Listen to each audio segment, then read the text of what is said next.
네, 반갑습니다. 시청자 여러분. 한반도 통신의 최한욱입니다.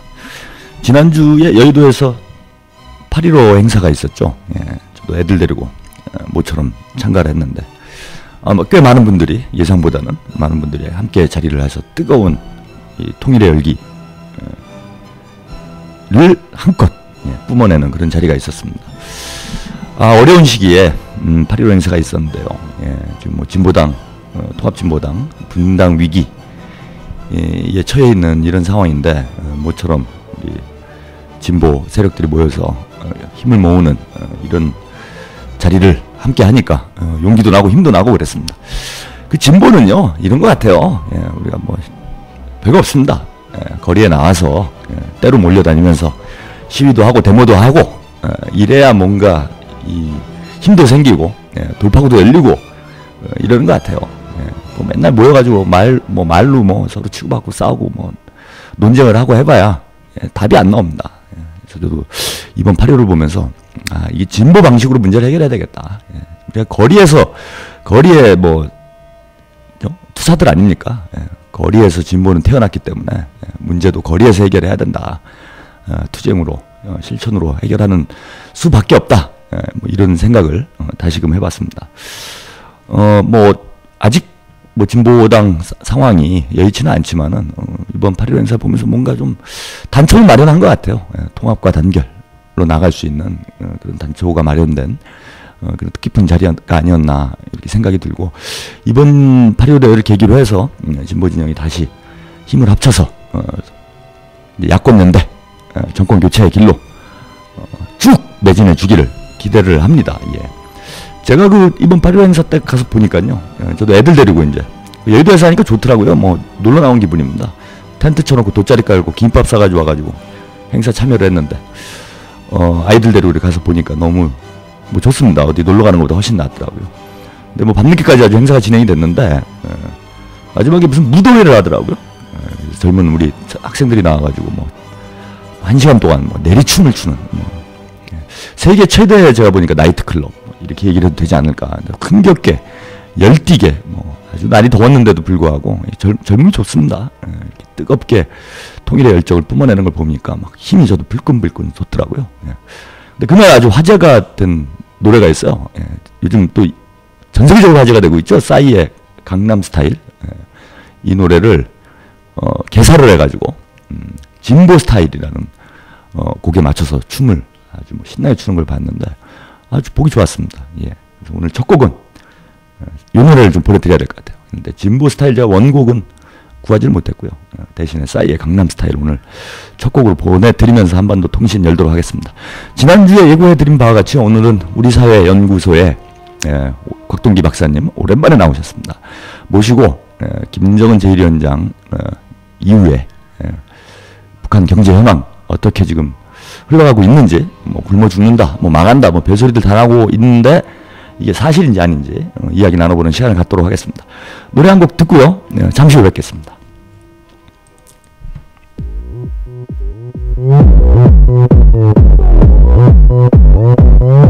오빤 강남스타일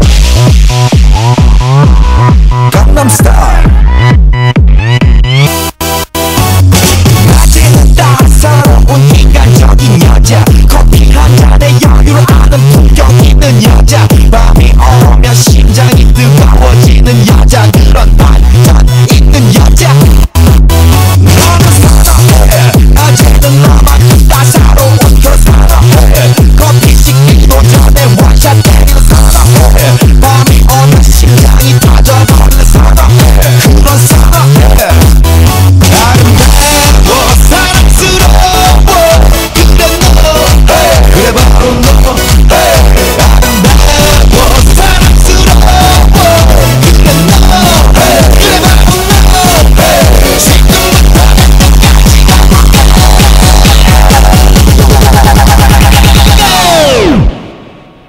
오빤 강남스타일 강남스타일 오빤 강남스타일 강남스타일 오빤 강남스타일 섹시 레이디 오빤 강남스타일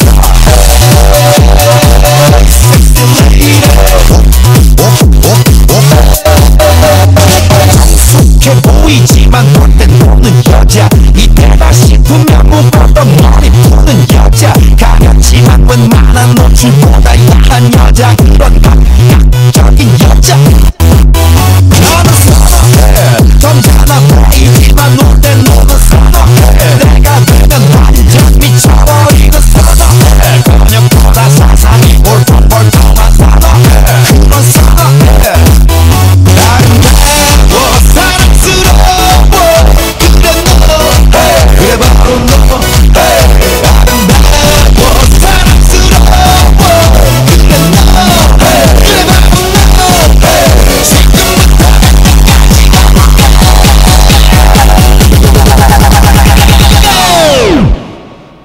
오빤 강남스타일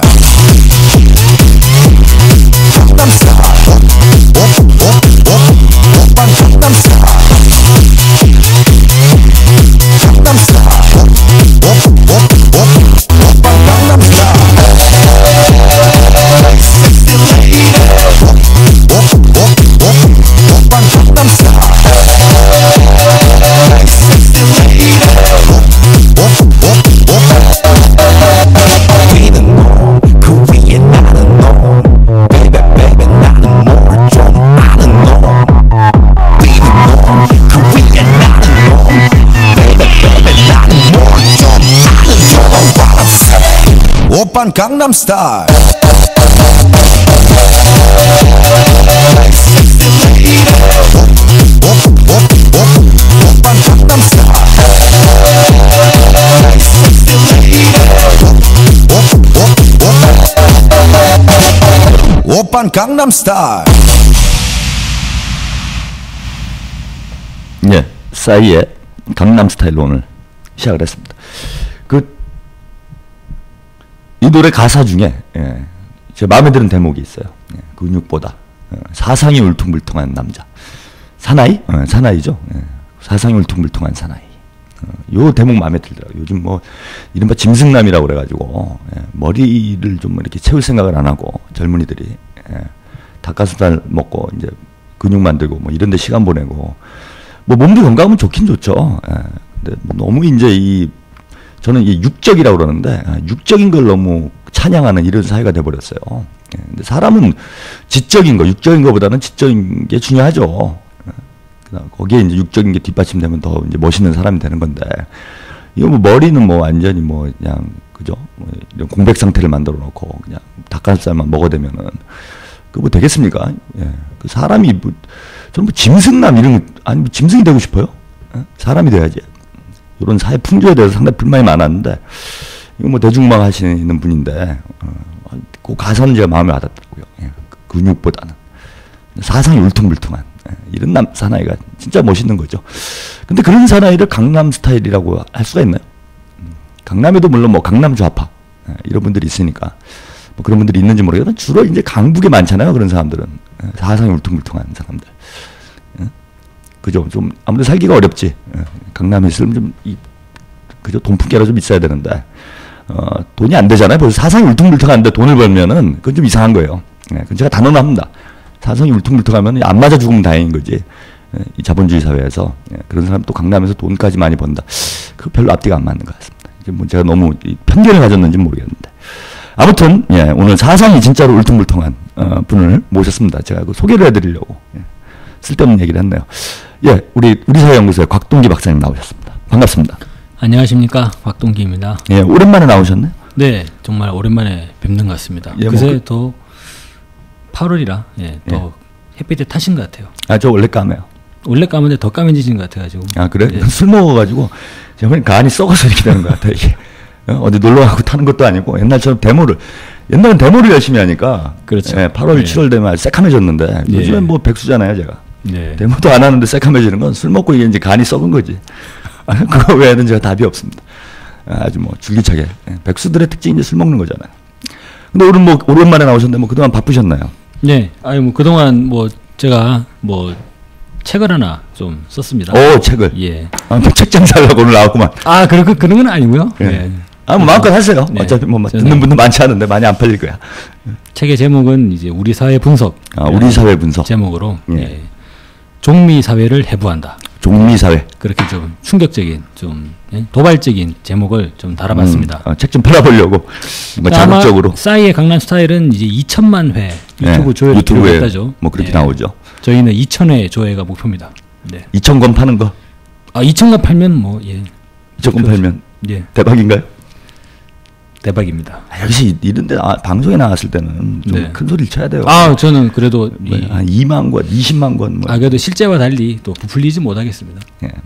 사실 뭐 이제 이 진보 뭐라고 해야 돼요? 이 하여튼 진보 학계, 학계라고 이제 표현을 하면 넓게. 네. 책이 안 팔리죠 지금. 다들 원체 짐승남만 추구하다 보니 그죠. 근육 만들자고 바빠가지고.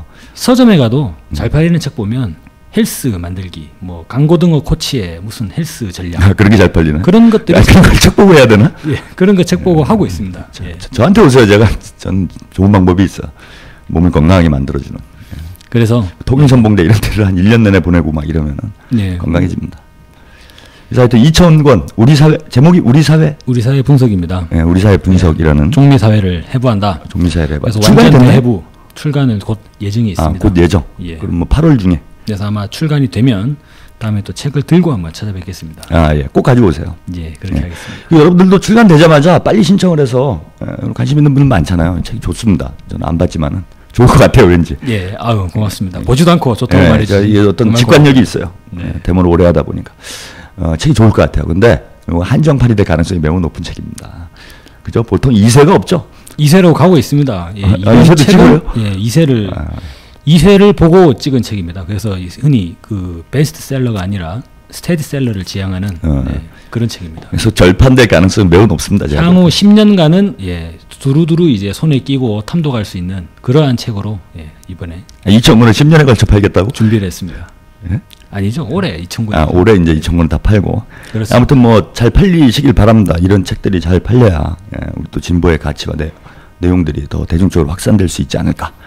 이제 책을 그동안 준비를 하시느냐고 방송에 좀 많이 못 오셨는데 앞으로 한 달 동안 이제 한 달에 한 번 정도는 나오셔가지고 함께 자리를 하도록 하겠습니다. 예.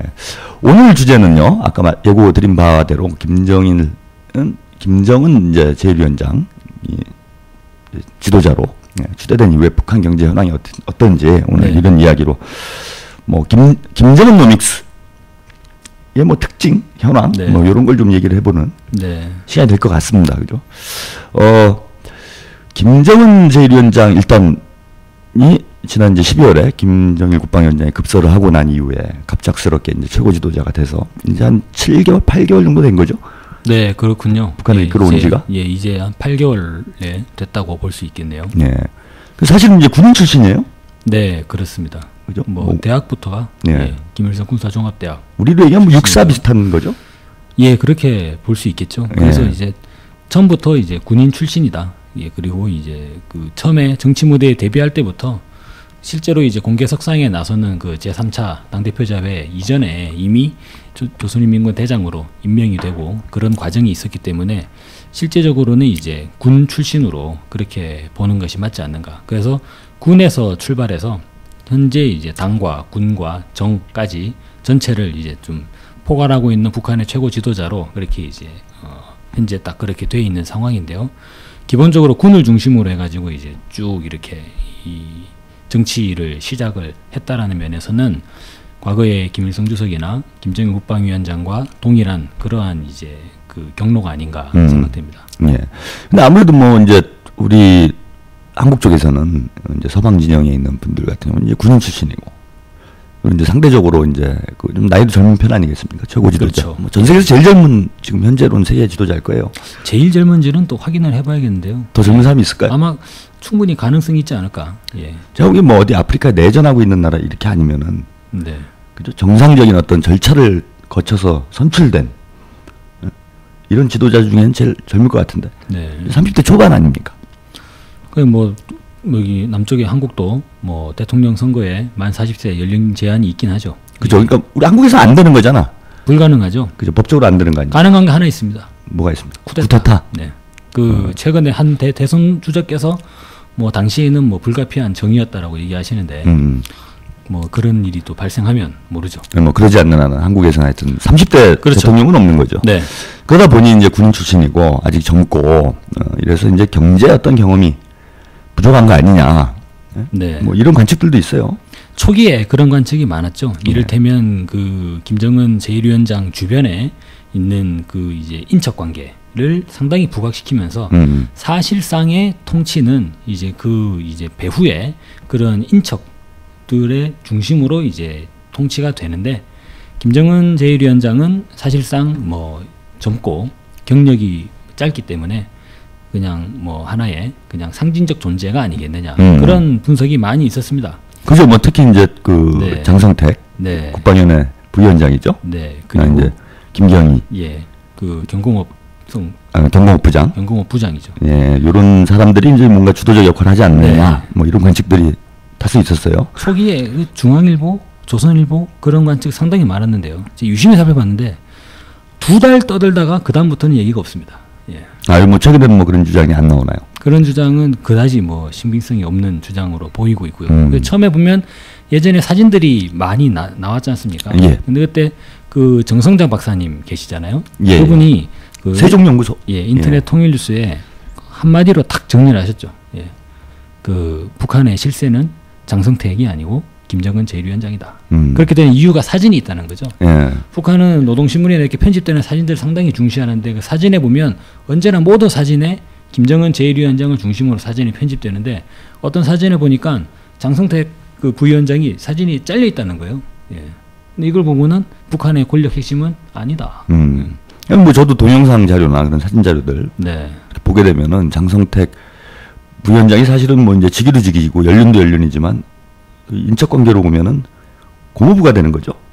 그렇게 되죠. 예, 예. 고모부가 우리식으로 얘기하면 이제 고모부가 네. 되는 건데 뭐 상당히 깍듯이 이렇게 그렇죠. 이 수행을 하는 이런 모습들이 많이 잡힙니다.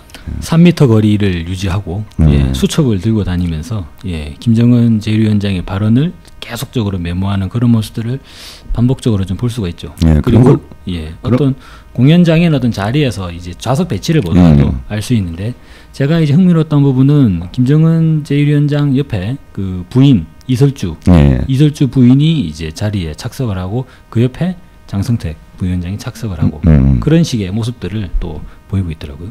뭐 그런 걸로 봐서는 뭐 이제 경제 부분은 어떤 그 특정한 김정은 제1위원장이 아닌 다른 사람들이 실질적으로 움직이고 있다 이런 건 좀 낭설이라고 볼 수 있을 것 같고. 그렇죠. 예. 예. 실제로 이제 군, 뭐 당, 정을 이미 뭐 다 장악한 상황이다라고 볼 수 있고 거기에 이제 경제 부분도 실질적으로 이제 이끌어가고 있다. 네. 예, 뭐 일단 현황 이렇게 볼 수 있을 것 같아요. 그럼 이제 김정은 이제 제1위원장이 이제 최고 지도자가 된 이후에 네. 이 경제 활동에서 좀 뭐 특징적이다 할 만한 부분은 뭔가요?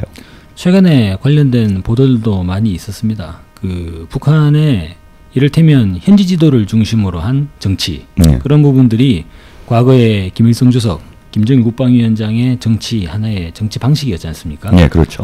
김정은 제1위원장도 그 과거에 지난 북한의 지도자와 마찬가지로 현지 지도를 중심으로 한 그러한 정치를 많이 펼치고 있죠. 그래서 현지 지도 단위에서의 모습들, 발언들을 통해서 이른바 북한 주민들에게 조선노동당의 앞으로의 이제 구상과 지향을 밝히고 그리고 과제들을 제시하는 뭐 그러한 모습들을 보이고 있죠. 모범 사례들을 이제 내세우고 그런 모습들을 볼 수 있는데 최근에 김정은 제1위원장의 현지 지도 단위들을 보면 상당히 많이 좀 변화된 모습을 볼 수 있습니다. 이를테면 김정일 국방위원장의 현지 지도 모습들을 볼 때 주로 경제 단위에서 나타나는 부분들을 보면 뭐 주로 이게 막 센 물이 튀고 그죠? 그리고 막 엄청나게 막 열이 뜨겁고 내지는 뭐 기계공업이다라고 그러면 몇만 톤 프레스가 막 찍어 누르고 막 올라가고 막 그런 굉음과 동음이 막 돌아가는 그러한 이 대규모 이런 생산 시설들 중심으로 그러한 이제 현지 지도가 좀 많이 보도가 되고 그런 모습들이 있어요. 이를테면 그러니까 중화학공업 분야, 그렇죠. 이런 쪽에 많이 집중돼 있었다는 거죠. 기간공업 그리고 기초공업 기초 분야를 중심으로 한 그러한 이 현지 지도 부분이 상당 부분을 좀 많이 차지했었죠. 좀 대표적인 그런 생산 단위들이 어디가 있을까요? 예, 단적으로 말씀드리면 일단 제철공업 관련해서 그 김책 제철연합기업소 내지는 성진 제강연합기업소 그리고 천리마 그 천리마 제강연합기업소죠. 예. 그리고 이제 황해제 전략기업소. 그런 부분들을 상당 부분 좀 이제 중시하고 있는데, 특히나 강조되는 부분은 성진 이 제강연합기업소와 김책제 전략기업소 같은 경우는 그 주체철 공법이라 그러죠. 예. 그래서 이제 성진에서 그 주체철 전체 생산 흐름을 완비하고, 이것을 이제 북한의 최대 제철소가 김책 이 제철 이 연합기업소인데 거기에서 생산 라인을 이제 도입을 했다. 그런 부분들이 많이 나오고 있습니다. 그래서 그런 관련된 현지 지도나 그런 모습들을 보게 되면 주로 보면은 이 대규모 공장 구내에 김정일 국방위원장이 쫙 들어가게 되면 이렇게 그걸 담당하고 있는 관리가 이야기를 시작을 하죠. 그런데 막 주변에 이 생산 라인이 돌아가고 있으니까 이 잘 들리지 않다 보니까 옆에 있는 사람들이 와서 이제 이야기를 막 전해주는 그런 모습들도 또 볼 수가 있고요. 그런 과정들이 좀 있었습니다. 근데 최근에 이 김정은 제1위원장의 현지 지도 단위를 보면 상당히 좀 이 지도 단위가 좀 성격이 많이 좀 다르죠. 그런 부분들을 볼 수 있습니다. 이를테면은 최근에 주로 이제 부각돼서 말씀드리는 경우는 창광거리라고 있죠. 평양에 이제 이를테면 평양에 새로운 이제 주택지구를 건설한 뭐 신도시 같은 네. 뭐 남쪽으로 얘기하면은 뭐 그런 개념에 이를테면 그렇게 볼 수 있겠죠. 그 창광거리에 이제 아파트 건설 내지는 그 지구에 뭐 관련된 예를테면 뭐 고기 상점이다, 학교, 유치원 뭐 이러한 전체 지구들을 쭉 이렇게 현지 지도하는 모습이나, 아니면은 북한의 이제 평양시 인근의 유원 시설들, 그래서 뭐 이제 능라 유원지라든지 최근에 완공이 됐죠. 능라인민유원지. 아니면은 뭐 그 만경대 유의장, 그리고 뭐 동물원, 무슨 뭐 이제 뭐 그죠, 이 유경원, 산악 커다란 이제 목욕탕, 이런 부분들로 사실상 주민들의 생활에 관련된 부분들로 현지 지도 단위가 좀 변하고 있죠. 그래서 이전 시기에 보면 상당히 중시하는 이 성과들과 과제들이 주로 어디에서 나타났냐면 이 철, 그리고 막 이런 기계, 쇠, 이런 측면에서 많이 나타났는데, 지금 나타나는 부분들을 보면 그런 단위들은 더욱더 생산을 정상화하고 높이는 방향으로, 그리고 이제 기술혁신 이런 부분들을 이제 이야기되는데, 중점적으로 부각시켜서 이제 그 현지 지도 과정에서 강조되는 부분들을 보면 주로 보면은 인민들에 대한 관점, 그리고 뭐 일꾼들의 뭐 사업에 대한 뭐 관점의 문제, 이런 부분들을 많이 반복적으로 언급하는 모습들을 볼 수가 있더라고요. 그래서 사실상 보면 생산되는 생산물들을 어떻게 이 북한 주민들에게, 북한 주민들이 그것을 효용 가치를 느낄 수 있게끔 그렇게 이제 해주겠는가, 그런 측면에서 상당 부분 이 현지 지도를 좀 이제 집중하는 그런 모습을 좀 볼 수 있습니다. 그리고 기본은 이 북한 주민들의 생활 문제를 어떻게 좀 이제 풀겠는가, 그런 부분으로 상당히 좀 방점이 찍혀 있다, 이렇게 볼 수 있지 않을까요? 그 전체 좀 뭐 군부 분야 이제 공개가 안 되는 부분도 있을 수가 있을 테니까 뭐 정확히 알 수는 없으나, 일단 공식 현지 지도를 보면은 그 군부문과 경제단위 현지 지도 이제 횟수가 어느 쪽에 좀 더 비중이 가 있다라고 볼 수 있을까요, 지금? 현 단계에서는 그 사실상 이제 거의 뭐 어느 쪽으로 확연하게 기운다는 부분은 말씀드릴 수 없겠습니다만, 경제 부문의 단위가 더 많은 것으로 알고 있습니다. 예. 군부 부분보다는 이제 경제 부분의 현지 지도도 과거에 비해서는 비중이 늘어났고, 그죠? 과거에 김정일 국방위원장이 이제 현지 지도 할 때보다는 그렇고, 경제 단위에서도 이제 조금 다른 양상이 있다. 그러니까 김정일 국방위원장이 현지 지도를 할 때는 주로 이제 중화학공업 분야, 대규모 생산 시설들 이런 것에 현지 지도가 많았고, 또 농업 분야도 많았죠. 네, 그렇습니다. 예, 근데 뭐 최근에 보면은 이제 김정은 위원장 같은 경우에는 그 이제 주민생활과 직결되는 그 이런 단위들, 종합 목장이죠. 예. 그 부분은 이제 현지 지도 하는 부분도 있고요. 근데 최근에 또 나타나는 모습은 내각 총리가 또 이렇게 이제 관련된 이 생산 단위를 방문해서 그 북한 용어로 요해한다 그러죠. 현지 요해. 예. 그래서 이제 전체적으로 이제 그 분석하는 그러한 모습들을 볼 수 있는데, 이것이 그 김정일 국방위원장의 그 때는 이게 그렇게 보여지는 모습들은 아니었다고 알고 있는데요. 최근에 보면은 이 내각 총리 이제 이런 사람들이 함께 또 이렇게 각 단위에 나서서 그러한 이 관련 실태를 분석하고 그런 부분들을 같이 이렇게 좀 보도가 되는 양상을 또 볼 수 있습니다.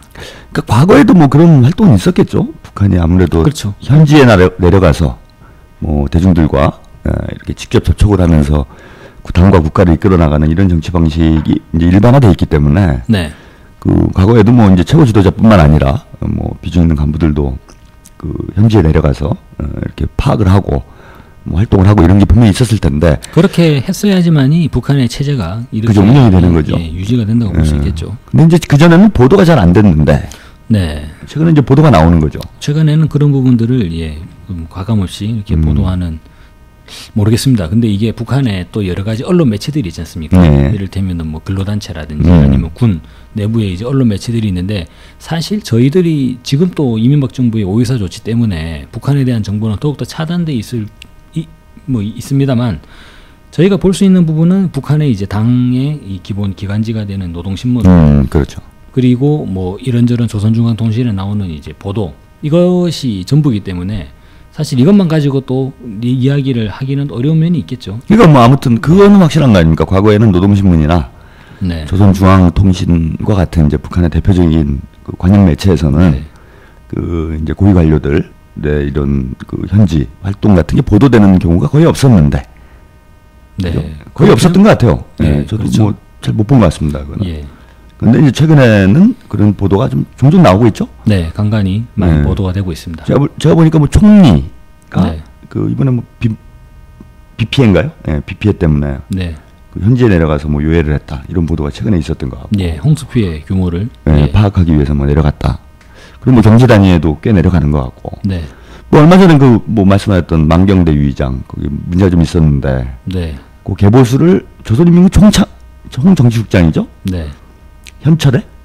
최룡해. 최룡해. 예. 헷갈렸습니다. 예. 예. 최룡해 총정치국장이 지금 맡아서 하고 있는데 네. 현지오해를 갔다. 뭐 이런 보도를 제가 두세 차례 본 것 같아요. 예. 근데 이런 건 분명히 뭐 예전하고는 조금 차이가 있는 그런 뭐 북한의 어떤 모습인 것 같습니다. 네. 그 잠깐 노래 한 곡 듣고요. 그러면은 왜 김정은 위원장이 이제 왜 그런 부분에 과거에 이제 김정일 국방위원장의 현지도와 차이점이 좀 발생하는 이유가 뭔지 네. 요거 좀 이야기를 좀 나눠보도록 하겠습니다. 네. 뭐 신청곡 중에요. 사이먼을 또 신청해 주신 분 있나요? 77학 개론 요거 잠깐 듣고 이야기 계속 나누겠습니다. 1977년 12월 31일 박사이 1977년 12월 24일 길성춘 1977년 8월 13일 김진표 1978년 2월 24일 강계리 나이는 어려 보이지 않으려는 노력 오히려 영락 없는 고삐리 원하는 건 대필이 언니와의 하룻밤의 사랑을 찾아 방랑자 맥주의 노가리 야리와 따가리 가리에 소주 타면 뻑가리 분위기 타면 비디오방 분위기 오방 비디오는 못봐 호흡 짭짭하다 영화 끝나 무질서한 낙서 젊음을 막서 이쁜이 손끝만 가도 막서 딱딱하게 말하지마 네가 나를 딱딱하게 만들었잖아 첫 담배는 납질해 첫 키스는 달콤해 첫 섹스는 강렬해 얼떨결에 시작했던 설레었던 것들 이제 익숙한 것들 Do you remember 그때 그저 그렇게 모든 게 설레였었네 Do you remember 이제 그저 모든 게 다 익숙해졌네 다른 시간 속에 너의 모습 찾을 수가 없어 나를 돌아봐줘 그대 나를 돌아봐 아직 우리 적긴 해 예쁜 여자만 보면 모두 헷갈리지 너 재롱 찼어? 담배냐 일자리지 입만 살아서는 많고 한코 경험은 좀 많고 가리지도 않고 하지만 사실은 새빨간 다구라 현실은 세운상가 사온 빨간 마후라 겉은 화면에도 우린 탑 그리고 한 가지 더 힙합 팝 독산 바지 통큰 바지 골반까지 우린 무리지어 길거리나 내 차지 걷는 펑도 절룩이며 리듬을 타고 문나이트 벤치 먹고 한잔 야기를 까도 내가 틱탁 하면 get on stop 내가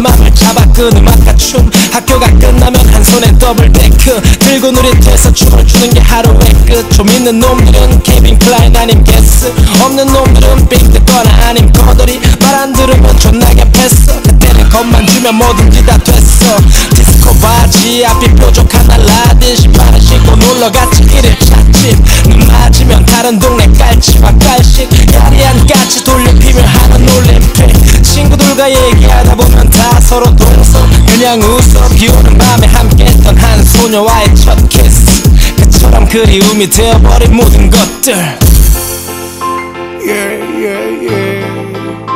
Yeah, yeah, yeah, yeah. 그때 그 시절 Don't you remember 그때 그저 그렇게 모든 게 설레였었네 Do you remember 이제 그저 모든 게 다 익숙해졌네 시간 속에 나의 모습 찾을 수가 없어 나를 돌아봐줘 그대 나를 돌아봐 아직 우린 저기에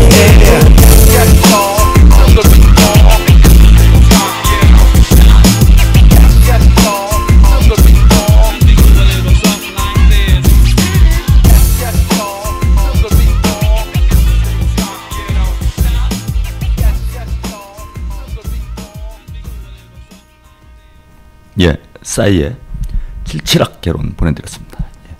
오늘은요 우리 사회 연구소 곽동희 박사님 나오셔서 북한 경제 현황에 대해서 이야기 나눠보고 있습니다.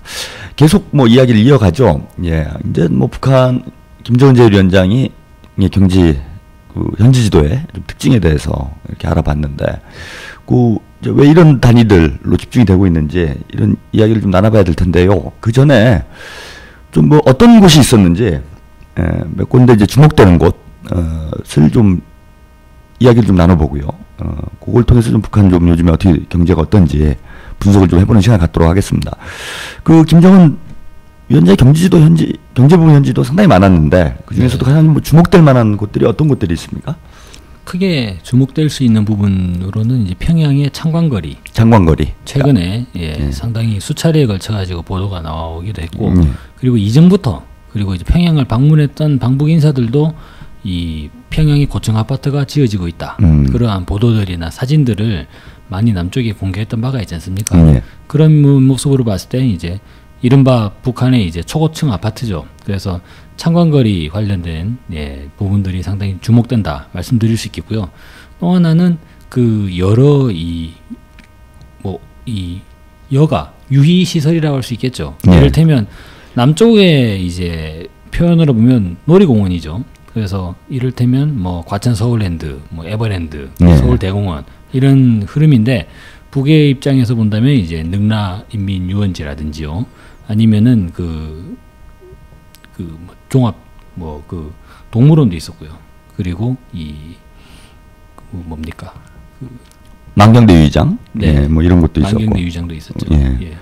청년개성공원, 여기도 청년개성공원이 있었습니다. 서너 차례 정도 지도가 있었던 것으로 알고 있습니다. 이게 전부 다 평양시 인근에 있는 부분이지 않습니까? 그래서 사실상 보면 한 가지 좀 놀라운 점을 볼 수 있는데요. 지금 말씀하신 분만 해도 만경대 유의장, 그리고 이제 청년개성공원, 그리고 능라인민유원지, 그리고 중앙동물원 있죠.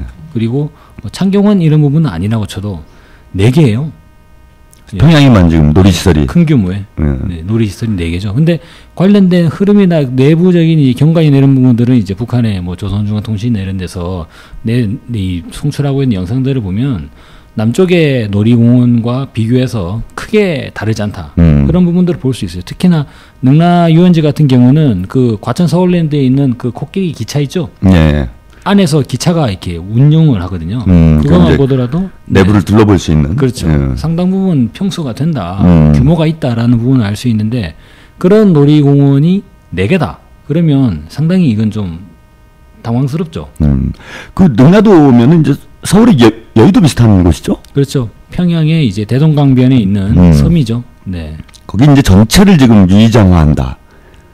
뭐 이런 보도가 있더라고요. 네, 그래서 상당히 이 북에서 이 하나의 뭐라고 할까요? 대표적인 이 2012년에 이를테면 이렇게 볼 수 있겠죠. 북한 입장에서는 조선노동당이 북한 주민들을 위해서 우리가 이러한 이 유락 시설을 건설했다 하는 식으로 모범적으로 이제 내세울 만한 그런 단위로 능라도 인민유원지를 이제 선정을 하고 강력하게 추진하고 있는 게 아닌가 그런 판단은 듭니다. 네, 제가 보도를 보니까 능라인민유원지가 곱등어관, 네. 곱등어는 돌고래죠? 예, 돌고래관입니다. 그러니까 예. 돌고래 쇼 뭐 이렇게 보여주고 뭐 네. 수족관 같은 게 있는 이런 대규모 이제 시설이 하나 있고, 네.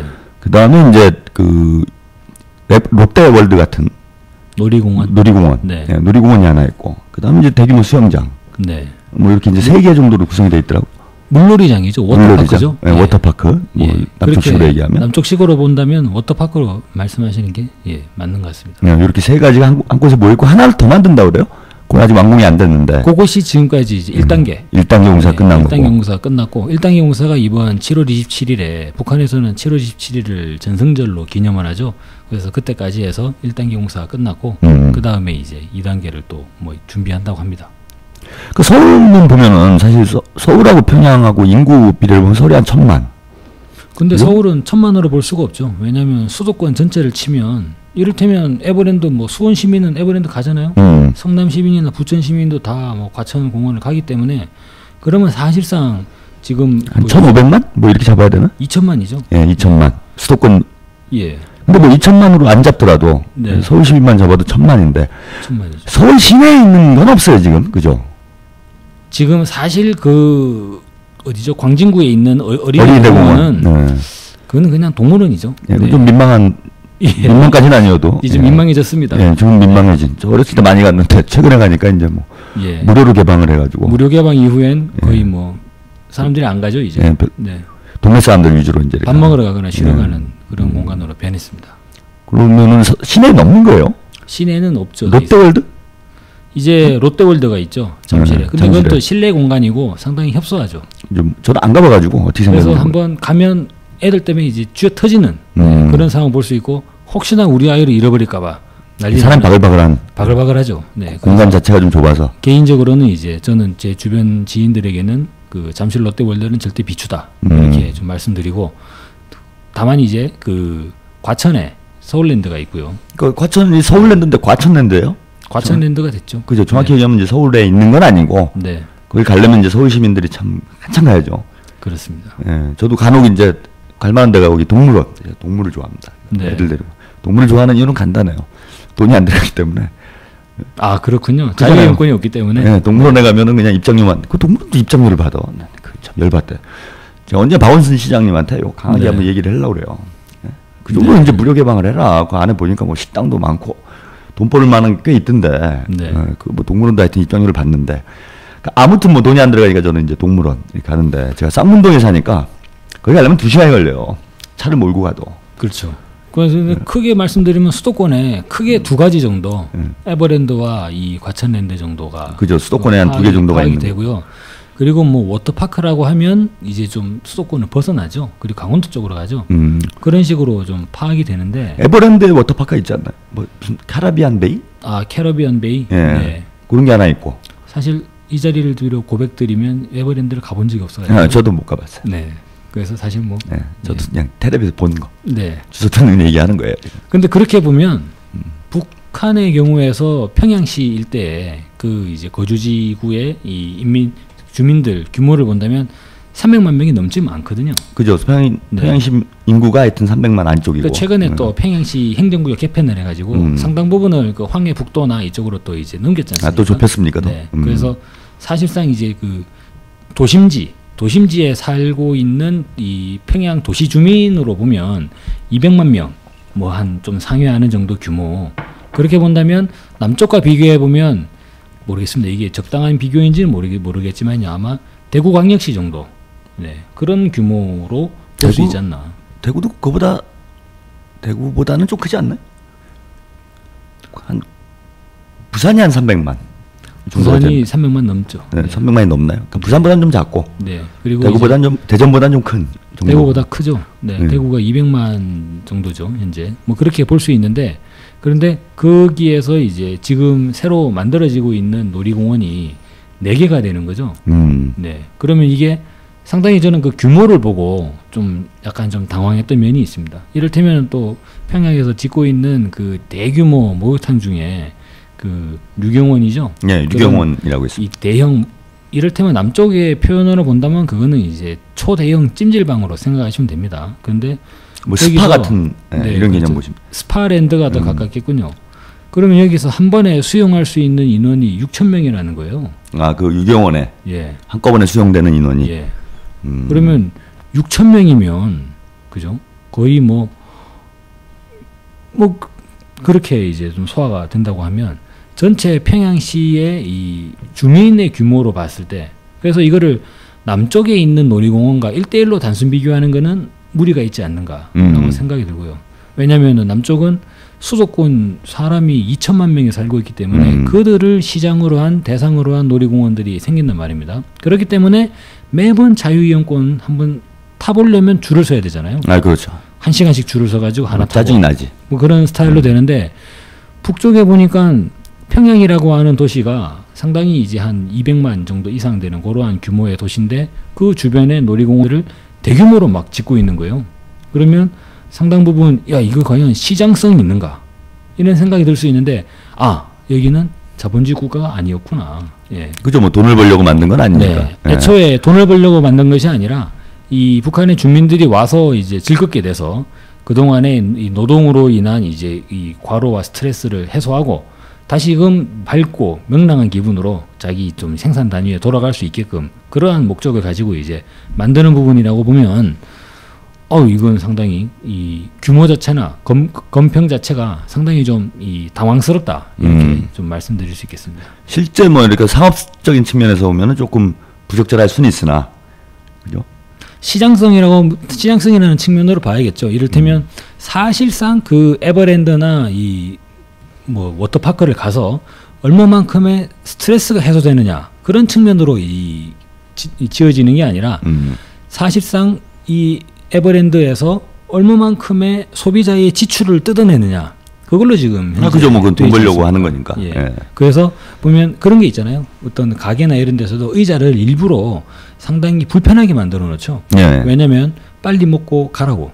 그래야지 이 좌석의 회전율이 올라가 가지고 매출이 증대되거든요. 예, 그렇죠. 예. 그래서 이 패스트푸드점도 음악을 매우 경쾌하고 빠른 비트의 음악만 틀죠. 빨리 먹으라고. 빨리 먹고 가야 예, 되니까. 빨리 먹고 빨리 가야지 좌석이 회전이 된다는 거죠. 근데 그런 면으로 볼 때 사실 거기 가가지고 급하게 허겁지겁 하면서 우리 아이 놀이공원 한번 태우려고 한두 시간 줄 서가지고 엄마는 땡볕에 그러죠. 그래도 대체로 보면 그런 날 와서 부부싸움이 일어나요. 예. 근데 그런 과정을 가지고 보면 실제로 이 과연 우리 뭐 가족들의 개념으로 치면 남쪽에 어린이날에 어린이 대공원 갔다. 그러면 그게 피로가 해소되는 게 아니라 피로가 완전 누적되지 않습니까? 중노동하러 가는 거죠. 예. 그런 면으로 봤을 때 상당 부분 이제 북쪽에서 그 계획하고 있는 그러한 이제 놀이공원 이런 부분들을 본다면 그들이 주장하고 있는 이런 뭐 사회주의의 장점, 네, 그런 부분들을 오히려 부각시키기 위해서 상당 부분 좀 전망이나 좀 전체적인 전경이나 구획이 좀 확확 이렇게 트여 있는 부분들을 좀 볼 수 있습니다. 그런 부분이 좀 상당히 놀랍죠. 근데 저는 또 한 가지 이번에 능라이민 유원지 그 과정에서 주목되는 점 하나 발견했어요. 예. 조감도에 주차장이 있어요. 조감도 주차장이. 예. 예. 주차장을 또 이제 P라고 해가지고 또 써놨더라고요. 거기 보니까 주차장의 면적이 꽤 나와요, 이렇게. 그걸 보고 차가 별로 없잖아요, 평양에. 어떤 생각을 했냐면, 그렇죠. 중요한 지적이신데, 주차장은 차를 대는 곳이죠. 네, 그렇죠. 그런데 주차장을, 넓은 면적의 주차장을 만들었다는 말은 차가 많이 온다는 얘기지 않습니까? 그래서, 이게 평양에 지금 여러 가지 이 보도들이 많이 있었습니다. 보도라기보다는 이제 그 평양을 다녀온 방북 인사들의 몇 가지 발언들이 많이 있었죠. 뭐냐면 평양의 신호 체계가 다 교체됐다. 그래서 이전 시기에 선호로 하는 이 도로 예전에 경찰관들이 네. 수신호를 했죠. 그건 이제 없어졌고 신호등 체계로 다 전환이 됐고 그리고 이제 평양에서도 도로에 차가 밀리는 현상이 나타난다. 정체 현상이 나타나고 있다. 이런 이야기가 이제 나오고 있죠. 그런 부분들을 보다 보니까 이번에 유원지 조감도를 볼 때 주차장 시설을 따로 이제 마련해 놓는 걸 보고 실제로 북한 사람들도 이제 차를 타고 다니는가? 뭐 이런 궁금증이 들기 시작하는 거예요. 이런 부분들은 아마 내년도에 빨리 이 5.24 조치를 딱 집어치고 빨리 이 북으로 가서 실질적으로 우리 남쪽의 주민들이 직접 확인하셔야 될 대목들이 아닌가 생각됩니다. 하여튼 뭐 그런 것도 좀 주목이 되고요. 창간거리 아파트 얘기를 하셨는데 네. 여기서 좀 주목되는 부분은 없나요? 창간거리 아파트에 관련된 내용들을 본다면 아파트를 짓는 이 층수가 예. 15층과 30층, 예. 45층 그렇게 짓는 45층까지. 예. 그러면 45층 아파트를 보면요. 제가 그 조선중앙통신의 화면 사실상 제가 이렇게 말씀드린다고 해서 제가 북한의 화면을 직접 보고 그런 건 아닙니다. 절대로 국정원 여러분 뭐 오해하지 마시고요. 그 탈북자가 운영하는 통일방송 있죠. 예. 거기에서 요즘 뭐 보도가 많이 되니까요. 보고 예. 있죠. 근데 창관거리의 이 아파트 장면들을 보면 저는 첫 느낌이 뭘 딱 들었냐면 서교지구의 서교동 자이 지금 신축 공사하고 있죠. 아, 예, 거기 예, 합정동. 예, 합정에 예, 그 자이 로타리 있는데. 네, 그렇습니다. 거기 근데 그곳과 비슷한 느낌이 좀 들기는 하는데 그보다 규모가 훨씬 큰 거예요. 그래서 이를테면 45층 아파트를 짓는다고 할 때 실제적으로 이제 남쪽에 이 자이나 그리고 이제 이러한 뭐죠 롯데캐슬이라든지 그러한 상당히 좀 큰 규모의 이러한 아파트들과 견줄만하다. 네, 그런 모습들을 좀 볼 수 있겠고요. 사실 뭐 이제 고층 아파트를 지으려면 네. 이제 뭐 건축 기술 이런 것 중에서도 제일 좀 문제가 되는 게 이 엘리베이터 시설 아니겠습니까? 네, 그렇죠. 엘리베이터. 그러지 않아도 이번에 방송에서 보더라도 엘리베이터를 실제로 보여주더라고요. 예. 그래서 김정은 제1위원장이 직접 엘리베이터를 타고 45층의 그 방에 직접 이렇게 갔죠. 그래가지고 전체적인 이제 그 내장, 인테리어 상태나 이런 부분들을 점검하고 뭐 그랬던 그 방송이 좀 나오긴 했습니다. 근데 실제로 45층까지 이제 엘리베이터가 올라가는데 엘리베이터가 45층까지 제대로 잘 운영이 되려면 이게 고층 엘리베이터용으로 따로 마련이 돼야 되잖아요. 그러니까 고속 엘리베이터가 아니면 저도 뭐 8층 사는데 네. 한 세월이에요. 8층 올라가면 아주 뭐 짜증나. 그래서 달려 올라가고 싶죠. 예, 차라리 그냥 뛰어갈까 뭐 이런 생각이 들 정도인데 네. 45층이 이렇게 느릿느릿 가가지고는 뭐 정상적인 생활이 안 되는 거 아닙니까? 네, 그렇죠. 그러니까 그래서 이제 고속 그런 아파트. 부분들이 상당히 좀 주목되는 부분이 있었다. 그리고 또 한 가지 말씀드릴 수 있는 거는 왜 고층 아파트를 지을까 하는 부분이죠.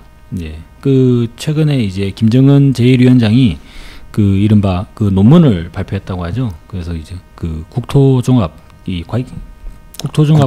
관련된 예, 이 관리와 관련된 그 국토관리 총동원 운동 열성자 대회를 했다 그러죠. 예. 거기에서 이제 발표한 논문이라고 하는데 거기 내용들을 보면 토지를 아껴서 써야 된다라는 얘기가 나오면서 여기저기에다가 막 건물을 마구 지을 게 아니라 최대한 모아가지고 간촐하게 모아가지고 그렇게 건물을 지을 필요 있다고 하는데 그런 측면으로 볼 때 고층 아파트는 실질적으로 이제 북한에서도 하나의 이제 거주 형태로 주거지의 대표적인 주거 형태로 그렇게 좀 판단하고 있는 게 아닌가라는 생각이 듭니다. 그러니까 토지 활용률을 높이기 위해서 그렇죠. 그런 이제 고층화를 좀 많이 추가하지 않겠는가. 예. 그런데 또 한 가지 의문이 드는 부분은 뭐냐면 북한의 전기 사정이죠. 그렇죠. 네.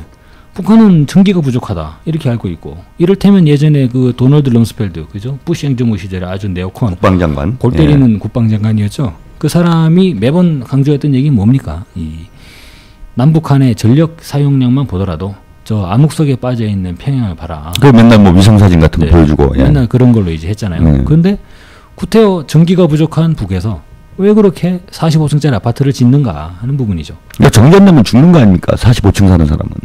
끝나는 거죠. 그죠? 뭐 출근 못 하는 거 아니에요. 출근을 못한 것도 있고 이를테면 근데 뭐 젊은 사람들이야 출근한다 하더라도 이를테면 뭐 60대 부장님이다. 그죠. 뭐 노인들이나 이런 분들은 뭐 내려올 수가 없잖아. 정말 힘들어지시는 거죠. 네. 네. 더 뭐 배달을 시켜서 뭘 할 수도 없고. 그래서 이런 고층 아파트를 짓는 부분들을 보니까 적어도 이제 평양시권에서 전력 문제를 근본적으로 해결할 수 있는 방도가 해결된 게 아닌가. 그러한 판단을 볼 수 있죠. 그게 이제 김정일 국방위원장이 생전에 좀 강조했던 시천발전소. 네. 1단계 공사 완공이 됐죠? 그렇습니다. 예, 거기서 아마 그쪽 전기를 다 공급을 하는 것으로. 희천 관련된 부분은 여러분들 희천 발전소 하는데 거기가 어디야라고 생각할 수 있는데 그 청천강 부분이죠. 네. 이를테면 그 을지문덕 장군이 살수대첩으로 수나라 대군을 물리쳤다고 하는 네. 거기가 바로 그러니까 어찌 보면은 희천 발전소는 김정일 국방위원장이 을지문덕의 이 살수대첩을 실제로 구현을 해본 거죠. 경제적으로. 예, 그래서 과연 얼마나 많은 이러한 물이 저장될 수 있는가. 거기에서 나오는 발전 용량이 상당하다 그러죠. 그래서 그런 부분들을 이제 당겨다 쓴다고 하죠. 그래서 사실 사실상의- 수력 발전이면은 뭐 이제 어떤 외부에서 수입을 하고 이런 게 아니니까 네, 그렇죠. 전력 공급이 안정화될 수 있는 거죠. 거기다가 추가로 이제 올해 연말부터는 이 경수로 그죠? 네, 경수로 완공돼. 원자력 발전도 이제 시범 가동이 거의 올해 안에 해내겠다. 뭐 이런 부분들을 북한에서는 얘기하고 있는데 그런 부분들을 볼 때 북한의 전력 문제, 전기 문제는 아마 올해가 끝나면 그것도 전기 문제도 더 이상 거론될 일이 없지 않겠나 판단이 듭니다. 왜냐면은 경수로 발전을 단행을 하게 되면 이미 지금 남쪽을 보시더라도 대한민국의 전체 전력 발전량의 45%가 원자력이에요. 네. 그죠? 예. 그래서 이번에도 뭐 원자력 발전소를 가동하지 않으면 대한민국 절단납니다. 고리 1호기 큰일 그거 나거든요. 뭐 상당히 위험하다고 그랬는데 이번에 뭐 블랙아웃 이른바 네. 전력 대란이 날 수도 있다 그래가지고 가동을 했죠. 네. 그런 걸 보면 이제 원자력 의존도가 상당히 높은데. 그렇죠. 그런데 이제 북에서는 올해 경수로 시범 발전소를 이제 가동하겠다라고 네. 이제 이야기를 했기 때문에 올해가 지나는 내년부터는 그것이 상용화될 가능성이 상당히 높습니다. 그렇게 되면 전력 발전량이 급격하게 늘어날 수가 있겠죠. 그런 부분들을 봤을 때 북에서 전체적으로 전기나 에너지 시스템 부분도 하나의 좀 보관을 가지고 있겠다. 이러한 판단은 또 할 수 있죠.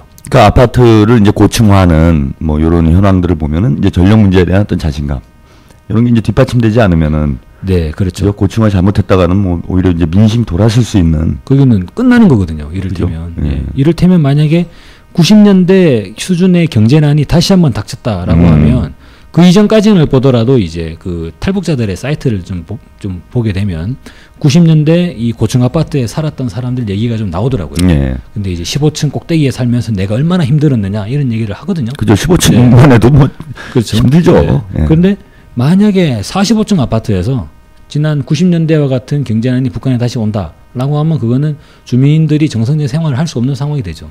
그래서 북한에서 고층 아파트를 짓는다고 하는 부분은 적어도 지난 시기와 같은 경제난은 두 번 다시 없다. 그리고 그러니까 전력 그- 수급에 예. 대해서는 그렇죠. 자신이 있다. 그리고 북한이 조선노동당 차원에서 계속적으로 강조를 하고 있죠. 우리 인민들이 두 번 다시 허리띠를 졸라매는 일이 없도록 하겠다. 예, 뭐 최근에 많이 나오는 표현이죠. 예. 예. 그래서 그런 부분에서 적어도 그것이 당 그리고 이제 북한의 지도부의 발언으로 나오는 상황에 나가 보면 아마도 북한은 그것을 이제 충분히 넘어설 수 있는 그러한 보관을 마련했고 그것이 이미 실용화 되면서 반복적으로 이제 확인되고 있는 과정이 아니냐 그렇게까지 봐야겠죠. 제가 놀이시설도 가서 이제 좀 뭐 사진이나 동영상을 좀 봤는데 네. 뭐 희한한 게 많더라고요. 좀 기존의 놀이시설 남쪽에서 보는 놀이시설을 업그레이드한 과정이라고 좀 볼 수 있겠습니다. 네, 뭐 제가 보니까 뭐 바이킹이 360도를 도는 그런 네. 게 실제 있는지 모르겠는데 에버랜드를 안 가봐서. 저는 360도를 도는 바이킹은 봤습니다. 아, 그건 있습니까? 예, 바이킹은 봤는데 거기선 또 황당하죠. 북쪽의 놀이기구를 보고 저는 좀 황당하다는 좀 생각이 많이 들더라고요. 뭐냐면 바이킹인데요. 밑에 바닥이 없어요. 바닥이 없다뇨. 예, 바닥이 없죠. 예, 바이킹의 밑에 바닥판이 없죠. 아, 바닥판이 예, 없고. 의자만 있죠. 네, 그러니까 의자가 이렇게 매달려 있는 그렇죠. 예. 포도송이처럼. 예. 그러면 바닥이 없기 때문에 바닥이 공간에 붕 떠 있죠 지금. 네. 아, 그 훨씬 더 이제 좀 그런 스릴이 있겠네요. 네, 그런 상태에서 바이킹을 타더라고요. 근데 그 바이킹이 360도를 회전을 하죠. 네. 거기 그 능라인민유원지 네. 준공식 할 때 그렇죠. 김정은 제1위원장이 직접 타는 모습이 보도가 돼가지고 좀 화제가 됐어요. 예. 예, 그 옆에 또 중국 대사가 그렇죠. 앉고 그 옆에는 그 김경희 부장이 예. 앉아 있더라고요. 네. 그 사진 뭐 깜짝 놀랐습니다. 뭐 김정은 제1위원장이 젊으니까 네. 그럴 수 있다 치겠는데 중국 대사는 한 60대 초반이나 50대 말 정도 이렇게 돼 보이고. 그래도 그 나이 든 사람을 좀 이렇게 생각하는 마음에서 가운데 앉히지 않았을까요? 아니 근데 김경희 부장이 나이 더 많죠. 60대 아닙니까? 예, 그렇군요. 그잖아요. 네. 근데 그걸 타더라고. 예. 깜짝 놀랐습니다. 참 북한이 희한하구나. 제가 보기에는 사실상 상당히 좀 준비를 하고 타셔야 되지 않는가. 그렇죠. 제가 저도 타도 겁이 날 것 같은데 360도로 휙휙 돌던데. 참고로 저는 바이킹도 절대 타지 않습니다. 네. 왜 그 뭐 토하나요? 제가 롯데월드에 바이킹 앞에 갔다가 지금 저희 처하고 지금은 그럼에도 불구하고 결혼해서 살고 있지만 결혼하기 전에 한번 갔다가 대판 싸우고 앞으로 두 번 다시는 우리는 놀이공원에 가지 말자라고. 왜 싸웠나요? 저는 안 탄다고. 바이킹 안 탄다고? 네, 우리 처는 왜 안 타냐고. 아, 왜 저를 무섭다. 못 타냐. 예. 뭐냐, 사상이 울퉁불퉁한 줄 알았는데. 네. 뭐 생활도 울퉁불퉁하고 여러 가지로 울퉁불퉁하군요. 네. 그 보니까 또 그 자이드롭이라고 그러죠? 자이로 드롭. 자이로드롭. 네. 이렇게 떨어뜨리는. 네. 근데 제가 얼핏 봤는데 잘못 봤는지 모르겠는데 밑에서 위로 쏘더라고요. 네. 자이로 드롭이 네. 남쪽에서 타면은 올라갔다 한번 천천히 내려오고 올라갔다가 그냥 이렇게 툭 떨어뜨리는 거죠, 그냥. 예. 관성의 법칙에 의해서. 근데 이것이 예. 올라갔다가 내려갔다가 이것이 반복하고 있죠. 뭐 희한한. 뭐좀 그래서- 3차원적 운동을 해야 된다고 그러나요? 네. 그런 면들을 볼 때 이거 북한의 놀이공원에 한번 갈 때 상당히 좀 뭐 나중에 그런 기회가 분명히 있을 거라고 봅니다. 근데 한번 저걸 한번 타보면 어떻게 될까라는 부분이 아마 이 방송을 보시는 여러분들도 그 장면을 접하면 호기심이 들 거예요. 예. 보니까 좀 북한 사람들 기질이 그래서 그런지 놀이공원 시설도 과격해요, 보니까. 네. 좀 전체적으로 좀 네. 다이내믹하다고 할 수 있죠. 많이 시원시원하게 이렇게 만들어 놨더라고. 제가 이 얘기를 드리는 이유는 이제 못 보신 분도 있을 것 같으니까 그런 게 이제 기술력의 문제도 있고 네. 어떤 비용의 문제도 있고 그죠? 자이로 드롭을 한번 올렸다가 한번 떨어뜨리는 거하고 네. 밑에서 위로 쏘는 거하고는 뭐 이건 건설 비용이나 이런 것도 크게 차이가 날 텐데. 방식이 많이 다르겠죠. 예, 네. 보면은 이제 남쪽의 어떤 그 가장 이제 좀 선진적인 이런 놀이시설보다도 좀 발전된 형태. 그죠? 뭐 상당 부분 좀 업그레이드가 돼 있는 기존의 사고 방식을 깨는 그러한 좀 독특한 그러한 아이디어나 이런 것들이 상당히 좀 이제 톡톡 튄다. 그런 부분들을 볼 수가 있겠죠. 근데 이제 뭐 그 아이디어도 아이디어지만 아무리 아이디어가 있어도 뭐 그걸 구현할 수 네. 있는 기술력이나 자금이 없으면 그렇습니다. 안 근데 되는 건데. 기본적으로 네. 그런 설계가 저는 좀 신기한 게 있어요. 이를테면 네. 북한의 뭐 CNC 기계들도 흔히 보면 주로 3차원적으로 돌아가거든요. 네, 그렇죠. 그 이번에 놀이기구가 돌아가는 것들도 보면 3차원적으로 공간을 최대한 활용해가지고 많이 돌아갑니다. 왜냐하면 이것이 운영될 때 최대한 많은 승객들을 탑승을 시켜야 되잖아요. 그리고 승객의 이 안전 건강 문제를 고려해가지고 흔히 그런 거 하지 않습니까? 이제 이 구심력의 세기를 재가지고 인공 중력이 얼마까지 보장하느냐 이런 게 있잖아요. 네. 근데 그런 부분들을 전체적으로 놀이시설 공원들을 볼 때 뭐 이렇게 회전목마처럼 찬찬하게 이제 돌아가는 흔히 이 남쪽에서 본다면 주로 이제 그 노인분들 중심에 그러한 뭐 법들이 보이질 않아요. 그래서 전체적으로 보면 매우 막 다이내믹하게 네. 돌아가는 그러한 대부분 시설이 그렇게 돼 있어요. 중심을 볼 수 있는데 그냥 기본적으로 아마 북한의 청소년들, 청년들 중심으로 한 그러한 이제 좀 뭐 거겠다라는 생각도 들기도 하고요. 그런 생각 듭니다. 그러니까 이게 놀이공원 가봐도 사실 좀 이렇게 탈만한 별로 없어요. 그리고 탈만한 거에는 네. 또 탈만한 거는 사람이 많아서 탈 수가 없죠. 네, 그러니까 네. 뭐 이른바 뭐 저기 롤러코스터나 네. 뭐 바이킹이나 뭐 아니면 이런 몇 가지 이제 네. 뭐 시원시원한 거 빼놓고는 이제 나머지는 좀 회전목마류에. 그렇습니다. 그죠? 그래서 저는 뭐 저도 뭐 고백을 드리면 저희 가족이 놀이공원을 가긴 갑니다. 가면 저는 이제 둘째 놈 이제 2살 좀 넘었으니까 걔를 안고 저는 회전목마를 타죠. 무난합니다. 예. 근데 그럼 뭐 무난한 게 아니라 네. 갈 이유가 없는 거지 놀이공원. 저희 처는 뭐 집에서 돌아요 그냥 이모차 들고. 바이킹을 좋아하는 저희 처는 뭐 큰아들 놈, 지금 뭐 5살이죠. 그 놈을 데리고 바이킹을 타러 가죠. 예, 그렇습니다. 그러니까 지금 이제 왜 이 말씀을 좀 자세하게 말씀을 드렸냐면은 이런 걸 봐도 이제 북한 경제 현황이 어느 정도 보이는 부분이 있다는 거예요. 변화된 모습들이 나타나는 것이죠. 식량난이 오고 네. 먹고 살기가 힘들고 언제 붕괴될지 모르고 뭐 물가가 폭등하고 이런 보도들이 계속 나오지 않았습니까 남쪽에서는. 예. 근데 이제 뭐 배고픈데 놀이공원 만들고 있을 리는 없는 거 아니에요. 그렇죠. 그리고 또 그런 첨단 어떤 설비를 갖춰서 이렇게 뭐 세계 최고 수준의 이런 네. 놀이공원을 만들려면 그만큼 자금도 많이 들어가야 되는데 아니 나라 국민들은 밥을 굶고 있는데 놀이공원을 4개씩 만들고 있다. 예, 그렇죠. 이러면 뭐 폭동이 나죠 이건. 그리고 예전에 제가 또 이거는 또 다른 이야기긴 합니다만 그 조선일보가 예. 신의주에 있는 장마당을 몰래 카메라로 밀착 취재했다고 하면서 이제 영상을 공개한 적이 있습니다. 예. 예. 근데 거기서 바나나를 팔고 있어요. 아, 그 신의주 장마당에서요. 예. 근데 뭐 굶주린 북한 주민들이 지금 경제는 파탄 났고 그래가지고 그나마 먹고 살기 위해 가지고 장마당에다 나와 가지고 나무를 팔고 있다. 뭐 이런 주장을 하고 싶었을 텐데 거기 보면은 바나나 팔고 있고 파인애플 팔고 아니, 있고. 먹을 게 없어갖고 쌀이 없어갖고 바나나하고 파인애플 먹나 보지. 근데 중요한 건 바나나는 북쪽에서 나지가 않지 않습니까? 아 그런가요? 북한에서 바나나가 엄청 나오는 거 아니야? 그냥 막 산에 가면 널려 있는 거 아니야? 바나나가? 뭐 배고프니까 그냥 초급 높이 하듯이. 제가 최근에 본 부분은 북한에서 귤을 이제 자체적으로 생산하는 걸 개발했다고 합니다. 사실 귤을 어떻게 생산하죠 거기서? 자강도에서 어떻게 생산하냐면 땅을 파서 땅을 파가지고. 땅을 깊게 파가지고 이제 그 지하에다가 이 아. 나무를 심고. 일종 온실 비슷하게 만드는 네, 거군요. 네. 근데 온실을 일반적으로 이제 뭐 일단 유리 온실 스타일로 가는 것보다는 땅 속에다가 심어가지고 위에 차광막을 덮고 그래가지고 이 귤나무를 재배하는 그런 공법을 개발을 해가지고 자강도에서 귤을 생산했다고 합니다. 야, 뭐 희한한 기술이네. 귤까지는- 우리도 이제 뭐 네. 제주도에서 원래 좀 심다가 그렇죠. 요즘 이제 온난화 때문에 조금 올라왔죠. 뭐 예. 경상남도나 이런 데서 좀 뭐 잘한다고 그러더라고요 귤이. 네. 근데 그건 뭐 자연적인 거고. 예. 사실 장항도에서 뭐 귤이 자랄 수 있는 형국은 아닌데 네. 이렇게 자라는 거 보면은 뭐 북한의 어떤 농업 현황도 뭐 그렇게 아주 나쁜 상황은 아니지 않는가. 전체적으로 무엇을 중심에 놓고 있는가 음. 그런 부분들을 보면 첫째적으로는 이제 기술이다 그렇게 좀 볼 수 있겠죠. 남쪽의 경제를 보면 주로 무엇을 중심에 놓고 있는가라고 할 때는 이 투자 자본이거든요. 그죠. 그래서 그러니까 이윤이지 뭐. 네, 항상 정치인들 하는 말씀을 잘 들어보시면 외자 유치 이야기하지 않습니까? 그래서 김문수 예전에 뭐 경기도지사는 자기가 얼마나 많은 외자를 유치했느냐 이걸 법적으로 뭐 주장을 하고 있죠.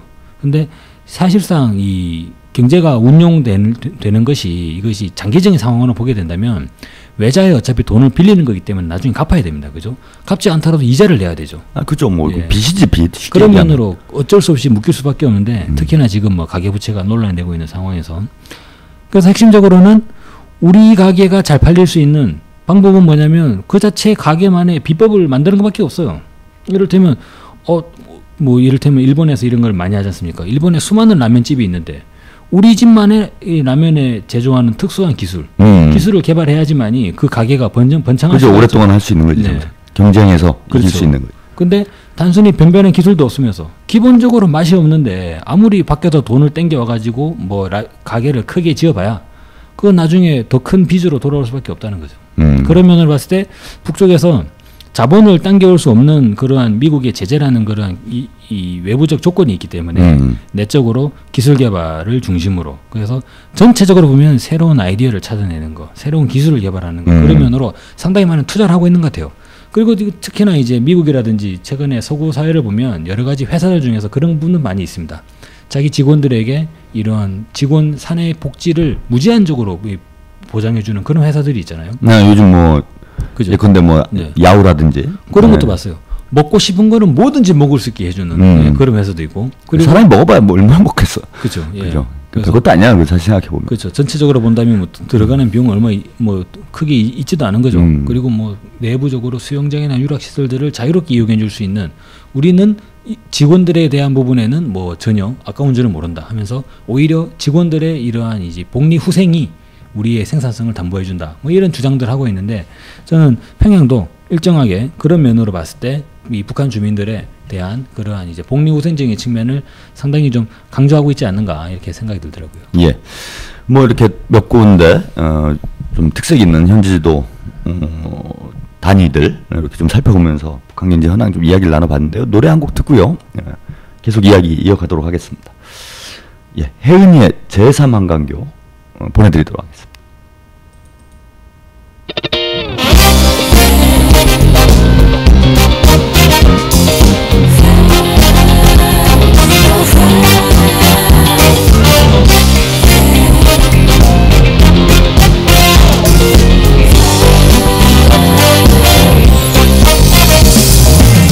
강물은 흘러갑니다. 제3 한강교 밑은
혜은이 제3한강교 보내드렸습니다. 아, 위에 세 곡을 신청해 주셨나요? 제가 얘기하느냐고 이게 못 들었습니다. 못 봤습니다. 못 들은 게 아니고. 예. 마지막으로 이제 한 2곡 정도도 보내드릴 수 있을 것 같은데요. 버스커의 제목이 뭐였죠? 정류장. 요거 보내드리고요. 나머지 한 곡은 그럼 앞에 3개 신청해 주셨다고 그러니까 제가 찾아서 이따 보내드리도록 하겠습니다. 예, 뭐 얘기를 계속 이어가죠. 예, 뭐 아까 뭐 얘기가 좀 나오긴 나왔는데 김정은 하여튼 제1위원장이 이제 현지 경제부문 지도의 이제 좀 특징을 보자면은 일단은 그 위락시설, 인민생활, 이런 쪽에 이제 좀 생활과 관련된 부분에 생활과 관련된 생활과 직접적으로 관련되는. 사실 직접적인 것도 아니에요. 그잖아. 놀이공원 안 가도 뭐 사람 죽나? 생활의 수준을 높이는. 그죠. 뭐 그런 3차원적인. 그러니까 아파트 갖고 45층 아니어도 되잖아요. 그렇죠. 그리고 뭐 그 평수가 이제 45평, 55평형이라고 하는데 평형이 이제 2개가 있는 거예요. 굳이 아파트가 55평형이 아니어도 되죠. 그죠. 뭐 저희 집도 뭐 20평 정도 되는데 뭐 충분히 살고 있는데 내 식구가. 근데 이제 지금 45평, 55평 뭐 이렇게 짓고 있는데 이 평수의 개념은 좀 달라요. 북한 평수하고 우리 평수가 좀 다르죠. 아, 그 부분은 잘 모르겠습니다. 아, 예, 제가 그렇게 알고 있습니다. 우리는 3.3 평방미터가 한 평이죠. 한 평이죠, 우리는. 근데 그거보다는 조금 작은, 작게 저기 기준을 정해놨다고 그러더라고요. 그래서 약간 적긴 한데 아마 우리 쪽으로 따지면 45평이면 한 35평? 그러면 남쪽으로 본다면 35평, 45평 규모가 되겠네요. 네, 35평, 45평 아주 정도 되지 않나. 근데 35평이면 사실은 중산층이에요. 중산층이죠. 그죠? 서울에서 35평짜리 아파트 살려면은 얼마예요? 그것도 남북으로 나뉘죠. 네, 뭐 이제 가격 차이는 있을 텐데. 강북을 기준으로 잡죠, 뭐. 강북에서 5억 하지 않나요? 5억, 35평. 강남에서 10억, 뭐 그럴 것 같습니다. 한 5억 정도로. 제일 낮은 게 이제 5억이다 이렇게 봐야 되는 건데. 평균 한 6, 7억 정도는 있어야 서울에서 35평짜리 아파트. 산다는 얘기네. 웬만한 동네, 웬만한 동네, 웬만한 아파트로 보면 그렇게 되지 않을까요? 5억 있어요? 아, 저는 딴 데 있습니다. 예? 딴 데 있습니다. 어디 있어요? 머릿속에 있습니다. 머릿속에 5억이 있는 건 뭐. 5조 있습니다, 5조. 아, 그럼 5경이 있어요, 저는 뭐. 아무 상관도 없는 소리를 하고 그래. 상관없진 않죠. 그러니까 평생 사실은 이제 5조짜리 아파트 살 가능성이 없잖아. 5억짜리. 제가 이제 그거를 이제 돈 주고 살 가능성은 없지만, 나중에 다. 뭐 로또 맞아가지고? 거기 가서 살아야죠. 뭐 그 나중 얘기고 하여튼 현실적으로 제가 그것을 살 능력은 없습니다. 경제 능력은 없죠. 제가 한번 뭐 소개를 시켜드린지 처음에 왔을 때 말씀드렸죠. 카이스트 박사예요. 뭐 특수한 지금 활동을 하고 있어서 그러긴 하지만 카이스트 박사이신 분이 이제 35평짜리 아파트 살 가능성이 별로 없는 거 아니에요. 그렇죠. 그 사실 근데 제 주변의 그 동료들 예전에 이제 정상적으로 좀 생활하고 있는. 지금 동료들 말고 정상적인 생활을 하는 게 아니라 그 시키는 대로 하는. 하여튼 뭐 직장 생활을 하는 보통 일반적인. 직장 생활하는 보통의 이제 카이스트 박사들. 그 친구들 보면 사실 저랑 생활이 크게 다르지 않습니다. 차이가 있다면 하나밖에 없어요. 뭐가 있나? 분당이 아파트를 가지고 있다. 아, 분당이. 나는 가지고 있지 않다. 그러니까 분당이면 뭐 서울이 아니잖아. 서울이 아니더라도 그렇더라고요. 근데 뭐 어떻게 되냐면 이렇게 되는 거죠. 이를테면 1억을 번다고 해봐요. 한 달에 월급이 1,000만 원이지 않겠습니까? 네, 그렇죠. 그 중에 많이 버는 거지. 어마어마하게 많이 버는 거지. 그 중에 은행이 한 600만 원 가져가죠. 그럼 끝나는 거죠. 그러니까 저기 대출. 그렇죠. 또 대출 아니면 아파트 어떻게 사? 사실상 그렇게 되다 보니까 결과적으로는 어차피 다 이른바 하우스푸어에 빠져 있고 실제적으로 실지출 비용을 보면 뭐 저나 뭐 친구들이나 크게 다르지 않고, 그리고 그 친구들 뭐 새 차 끌고 다닐 때 저는 중고차 타고 다니면 되고, 그 친구들 뭐 소고기 먹을 때 저는 뭐 그냥 삼겹살 먹으면 되고, 삼겹살 먹을 돈 없으면 순대 먹으면 되고, 뭐 그렇습니다. 인생 아주 뭐 편하게 사는군요. 뭐 그렇게 나름대로 적응을 했죠. 근데 아무튼 뭐 35평짜리 아파트를 살면 중산층 이상으로 봐야 되는 거예요. 그죠? 5억, 6억 뭐 이 정도의 비용 최소 서울에서 필요하니까. 근데 이제 그런 아파트를 뭐 굳이 안 지어도 되는 거죠. 북한 경제가 어렵다면은. 이번에 그 북한 경제 과정에서 실질적인 이러한 이제 소비할 수 있는 계층, 그렇게 볼 때 자본주의 진영은 이것이 이 가지고 있는 자산과 직접적으로 연동이 되기 때문에 소비가 잘 돌아가지 않는데 사회주의 진영은 실질적으로 국가가 이제 관장을 하기 때문에 전체 주민들이 전부 다 이 소비의 대상자로 될 수 있지 않습니까? 그런 면으로 봤을 때 또 이 아까 말씀드렸던 여러 가지 놀이공원이나 그런 이 아파트 같은 부분들이 다가오는 부분이 좀 다르다고 봅니다. 왜냐하면 남쪽에 보십시오.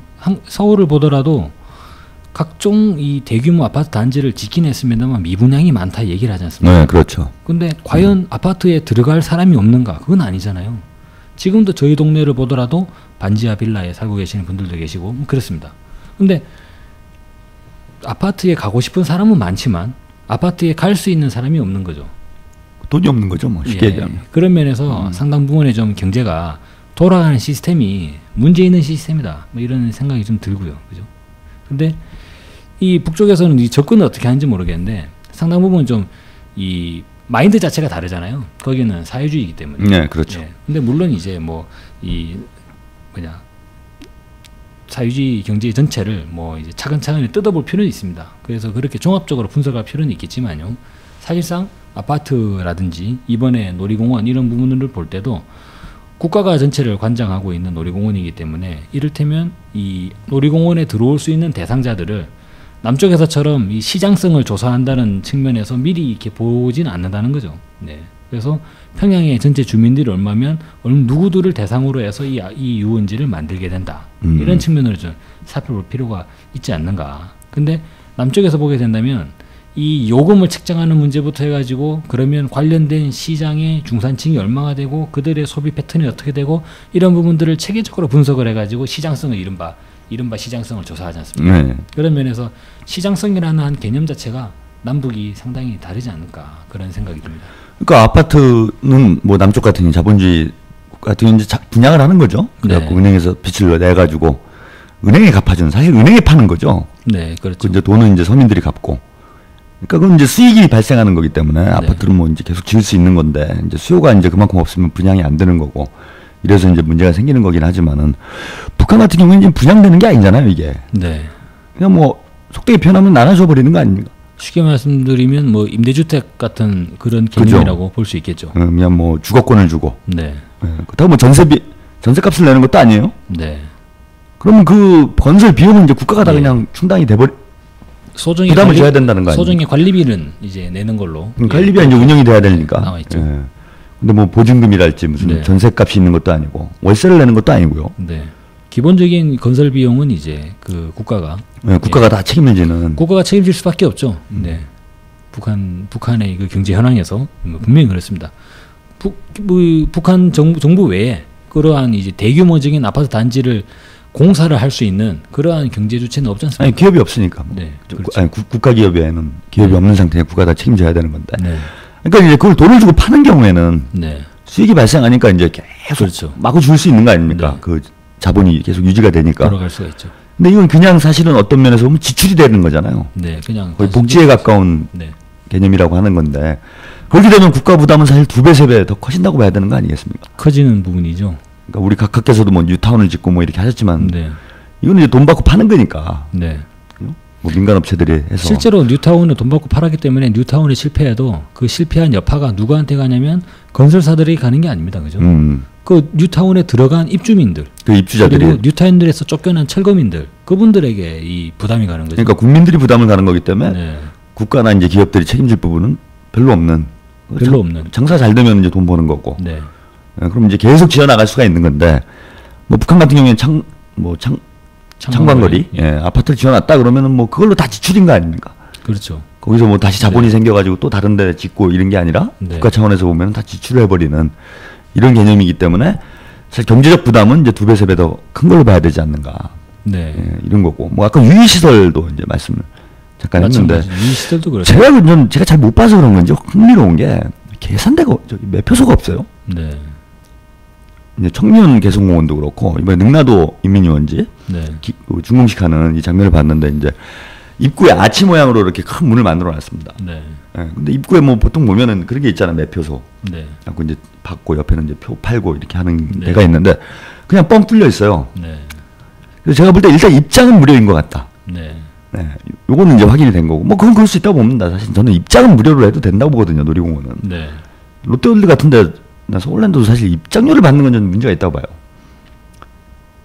네, 그거는 뭐 그 롯데월드 측이 입장료를 받겠다고 하니까. 아니 근데 공짜로 들어가서 안에서 타면은 다 수익이 발생하는데 이게 이중으로 막 부담을 주는 거지 소비자들한테.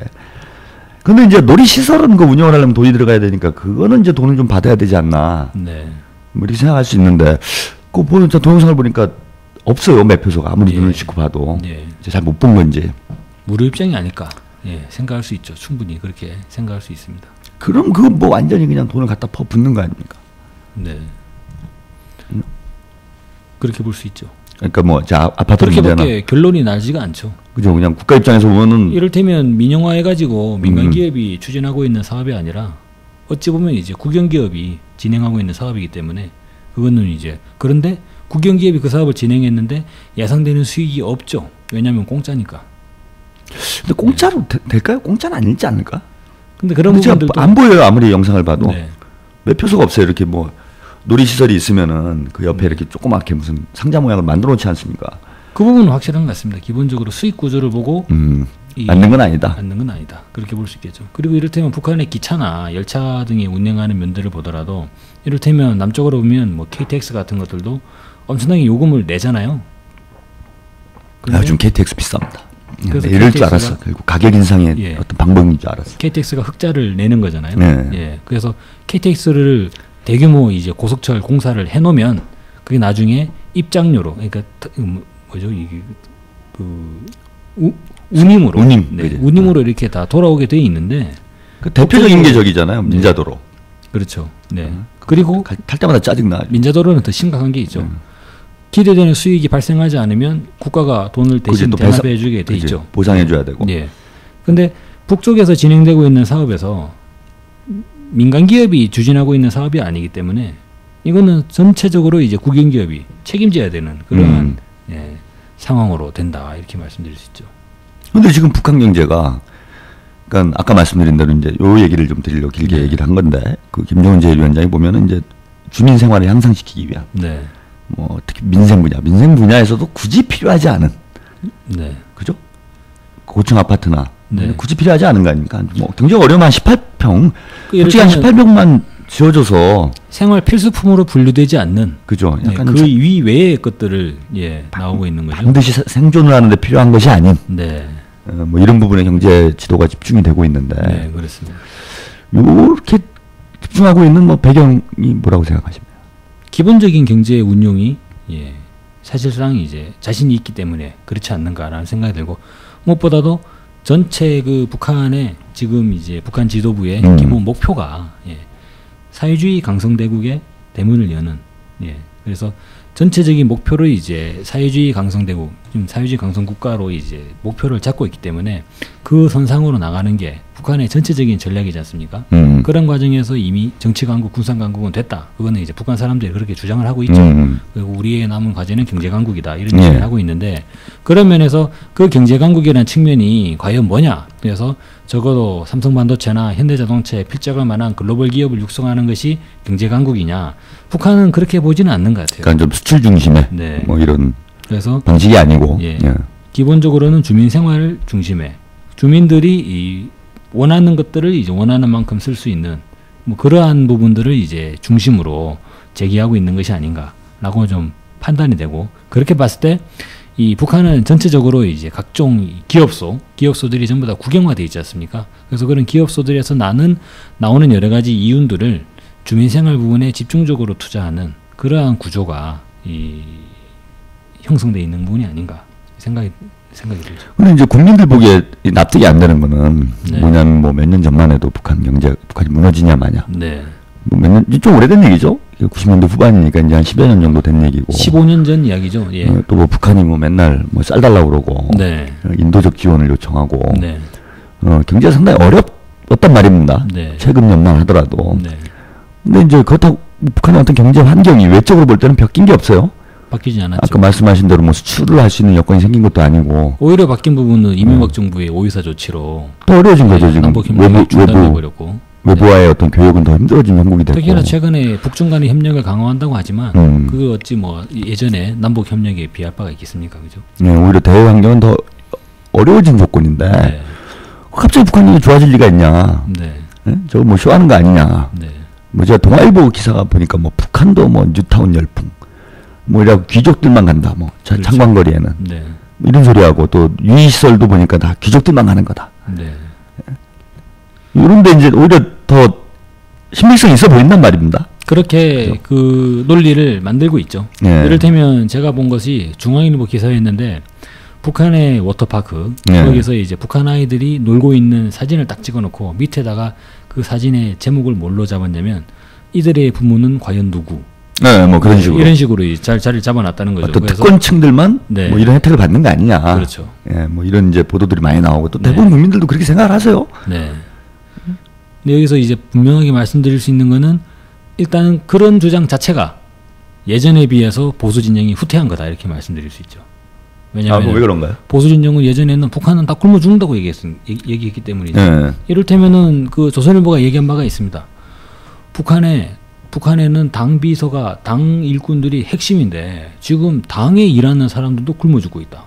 그러면서 북한의 탄광에서 무슨 당 비서가 굶어 죽었다더라. 막 이런 얘기들을 막 하면서 제가 그 90년대 기사를 봤거든요. 네. 그리고 사실 북한은 특권층이라고 하는 개념 자체가 없다. 모두가 다 가난하다. 이것이 그 시절에 보수 진영의 그러니까 논리였어요. 북한이 한참 어려울 때. 그렇죠. 예. 실제로 그렇게 얘기했다는 거죠. 그들은 그렇게 공격을 하고 있죠. 그러다가 북한의 경제가 호전되는 기미가 보이고 북한의 이러한 경제적인 성과들이 나오는 모습들이 나오니까 이들은 기존의 논리로는 안 되는 거죠. 왜냐하면 시각적으로 눈에 보이기 때문에 국민들이 조중동에게 의의를 제기할 거 아닙니까? 아, 그렇죠. 예. 이건 어떻게 생각하시느냐 이렇게 되기 때문에 여기에서는 이들이 후퇴한 거라고 봅니다. 뭐냐면 그거는 극소수 조선노동당 고위 관리들에게나 해당되는 거고 대다수의 북한 주민들은 아직도 이름 모를 평양의 뒷골목에서 여전히 굶주림에 쓰러지고 있다. 이게 그들의 지금 주장이거든요. 근데 그런 것을 이용하는 사람이 극소수의 특권층으로 볼 수가 있나요? 근데 통계적으로 계산해 보면 네. 특권층이 안 되죠. 왜 왜냐하면 그렇습니까? 단적인 예로 계산해 보면 알 수 있습니다. 네. 그 FAO에서 나오고 있는 이제 북한의 식량 통계를 보면요. 예. 북한에서 생산하는 육류가 30만 톤이에요. 북한에서 생산한 30만 톤? 예. 예. 그러면 고기는 뭐 북한의 극소수 이 노동당 간부들이나 아니면 군대로 들어가가지고 북한의 인민군들이나 뭐 고기를 먹지. 이렇게 보면 북한이 30만 톤이라는 고기를 생산할 이유가 없어지는 거죠. 30만 톤이면 뭐 1인당 소비량이 어느 정도 되는 거죠? 때째로 계산해 보면 북한의 인민군이 100만 명 아닙니까? 예. 그럼 계산해 보면 북한 인민군이 하루에 고기 1kg를 매일 먹어야 돼요. 인민군이 하루에 1kg를 매일. 예. 예. 그럼 고기 5인분을 먹는 그러면 거죠. 예. 저 성인병으로 죽습니다. 예. 그런데 더 놀라운 거는 뭐 보수 진영의 이제 논리나 이런 주장들을 보면 북한의 인민군들의 이제 배식 수준이 그렇다고는 또 볼 수 없거든요. 그래서 그렇죠. 사실상 아니, 고기를 하루에 1kg를 왜 먹어요? 예. 그 하루 5인분이지 않습니까? 그거 죽습니다, 예. 진짜로. 근데 그러면 또 그것만 있느냐? 그게 아니거든요. 북한에 수산물이 있죠. 고기만 있는 게 아니라 물고기도 있겠죠. 북한의 수산물 어획량이 60만 톤이거든요. 2009년도에. 예. 그렇게 하면 그걸 합치면 고기가 100만 톤이잖아요. 그럼 과연 어리하고 이것이- 이제 육류 합쳐서. 그렇죠. 예. 예. 그럼 여기서 과연 그 노동당 고위 관리들이나 북한의 인민군들이나 군인들이나 먹기 위해 가지고 고기를 100만 톤씩을 잡아가지고 그러면 뭐 10만 톤 먹고 나머지 90만 톤은 쓰레기통에 버리나요? 그건 도저히 납득되지 않는 현상들이 있다. 그 대체로 북한군이 어느 정도 육류 섭취를 할 수 있을 만큼의 기본적으로 생산량이 된다 지금. 된다고 봐야겠죠. 그래서 사실상 이 보수 진영이 지금 내세우고 있는 논리들은 그런 측면으로 이제 깨 부숴 들어가는 게 지금부터의 과제라고 봅니다. 이를테면 방금 말씀드렸던 부분이 이거죠. 북한의 소수 노동당 관리들이나 그 유원지를 간다면 평양에 유원지를 왜 4개나 짓냐는 거죠. 그죠? 북한이 만들 이유가 없지. 그 하나만 지으면 되잖아요. 하나를 잘 하나도 지으면 많죠. 그렇죠. 예. 그러니까 특권층을 저는 몇 %라고 얘기하는 건지 모르겠어요. 북한의 특권층이 뭐 북한 주민의 50%를 얘기하는 건지. 예. 특권층이 50%면 제가 괜찮다. 최근에 보수 진영의 논리는 이까지는 되어 있습니다. 뭐냐면 평양이 특권화되고 있다. 평양 자체가. 네. 그건 아무래도 네. 그건 우리도 마찬가지잖아요. 그래서 평양 시민과 비평양 시민으로 나뉘고 그건 생활 격차가 있을 수 있지. 북한 주민의 기본적인 목표는 그래서 평양에 가는 거다 이런 얘기가 있는데 근데 그것도 이제 무너지는 단계에 들어와 있죠. 왜냐하면 올해 김정은 이 제1위원장의 논문을 보면 국토종합 개발을 지금 제시를 하고 있고 그래서 북한의 전역을 개발할 것을 지금 이제 제시를 하고 있지 않습니까? 그래서 기본적으로 보면 이제 중소도시 평양을 잘 구성을 하자라는 내용과 더불어서 중소도시도 어떻게 만들어야 되느냐 그러면서 북한의 이제 산천 그리고 이제 하천 해안 그래가지고 전체적인 북한의 종합 개발을 지금 제시를 하고 있잖아요. 이것이 추진이 돼버리면 보수 진영은 그런 얘기도 이제 못하는 거죠. 그것도 별로 이제 설득력이 없는. 그래서 결과적으로 인정할 거 인정해야 되지 않는가. 그런 면으로 봤을 때 저희가 이야기하는 부분이 북한의 경제가 지금 막 호화찬란해가지고 번영하고 있다 이런 말씀을 드리는 게 아니라 발전하고 있다는 이야기를 드리는 거잖아요. 대체로 발전적 추세에 있다. 한마디로 정리해드리면 어제보다 나은 오늘이 계속적으로 반복되고 있는 거기 때문에 그러면 내일은 오늘보다 더 낫지 않겠냐 이러한 관측을 이제 지금 말씀을 드리는 부분이라 근데 이런 부분들을 오히려 의도적으로 정치적으로 폄훼하는 부분이 보수 진영들이 이야기하는 그 극소수 이 특권층의 혜택 그런 논리가 아닌가 좀 생각이 듭니다. 그러니까 그 창정거리와 같은 아파트 단지를 올해만 10만 세대를 평양에 짓고 있어요. 그렇죠. 그러니까 10만 세대면 4인 가족 기준으로 하면은 40만 명 아니에요. 40만 명이 되죠. 평양 인구의 25%가 그럼 특권층이라는 얘기인데 네.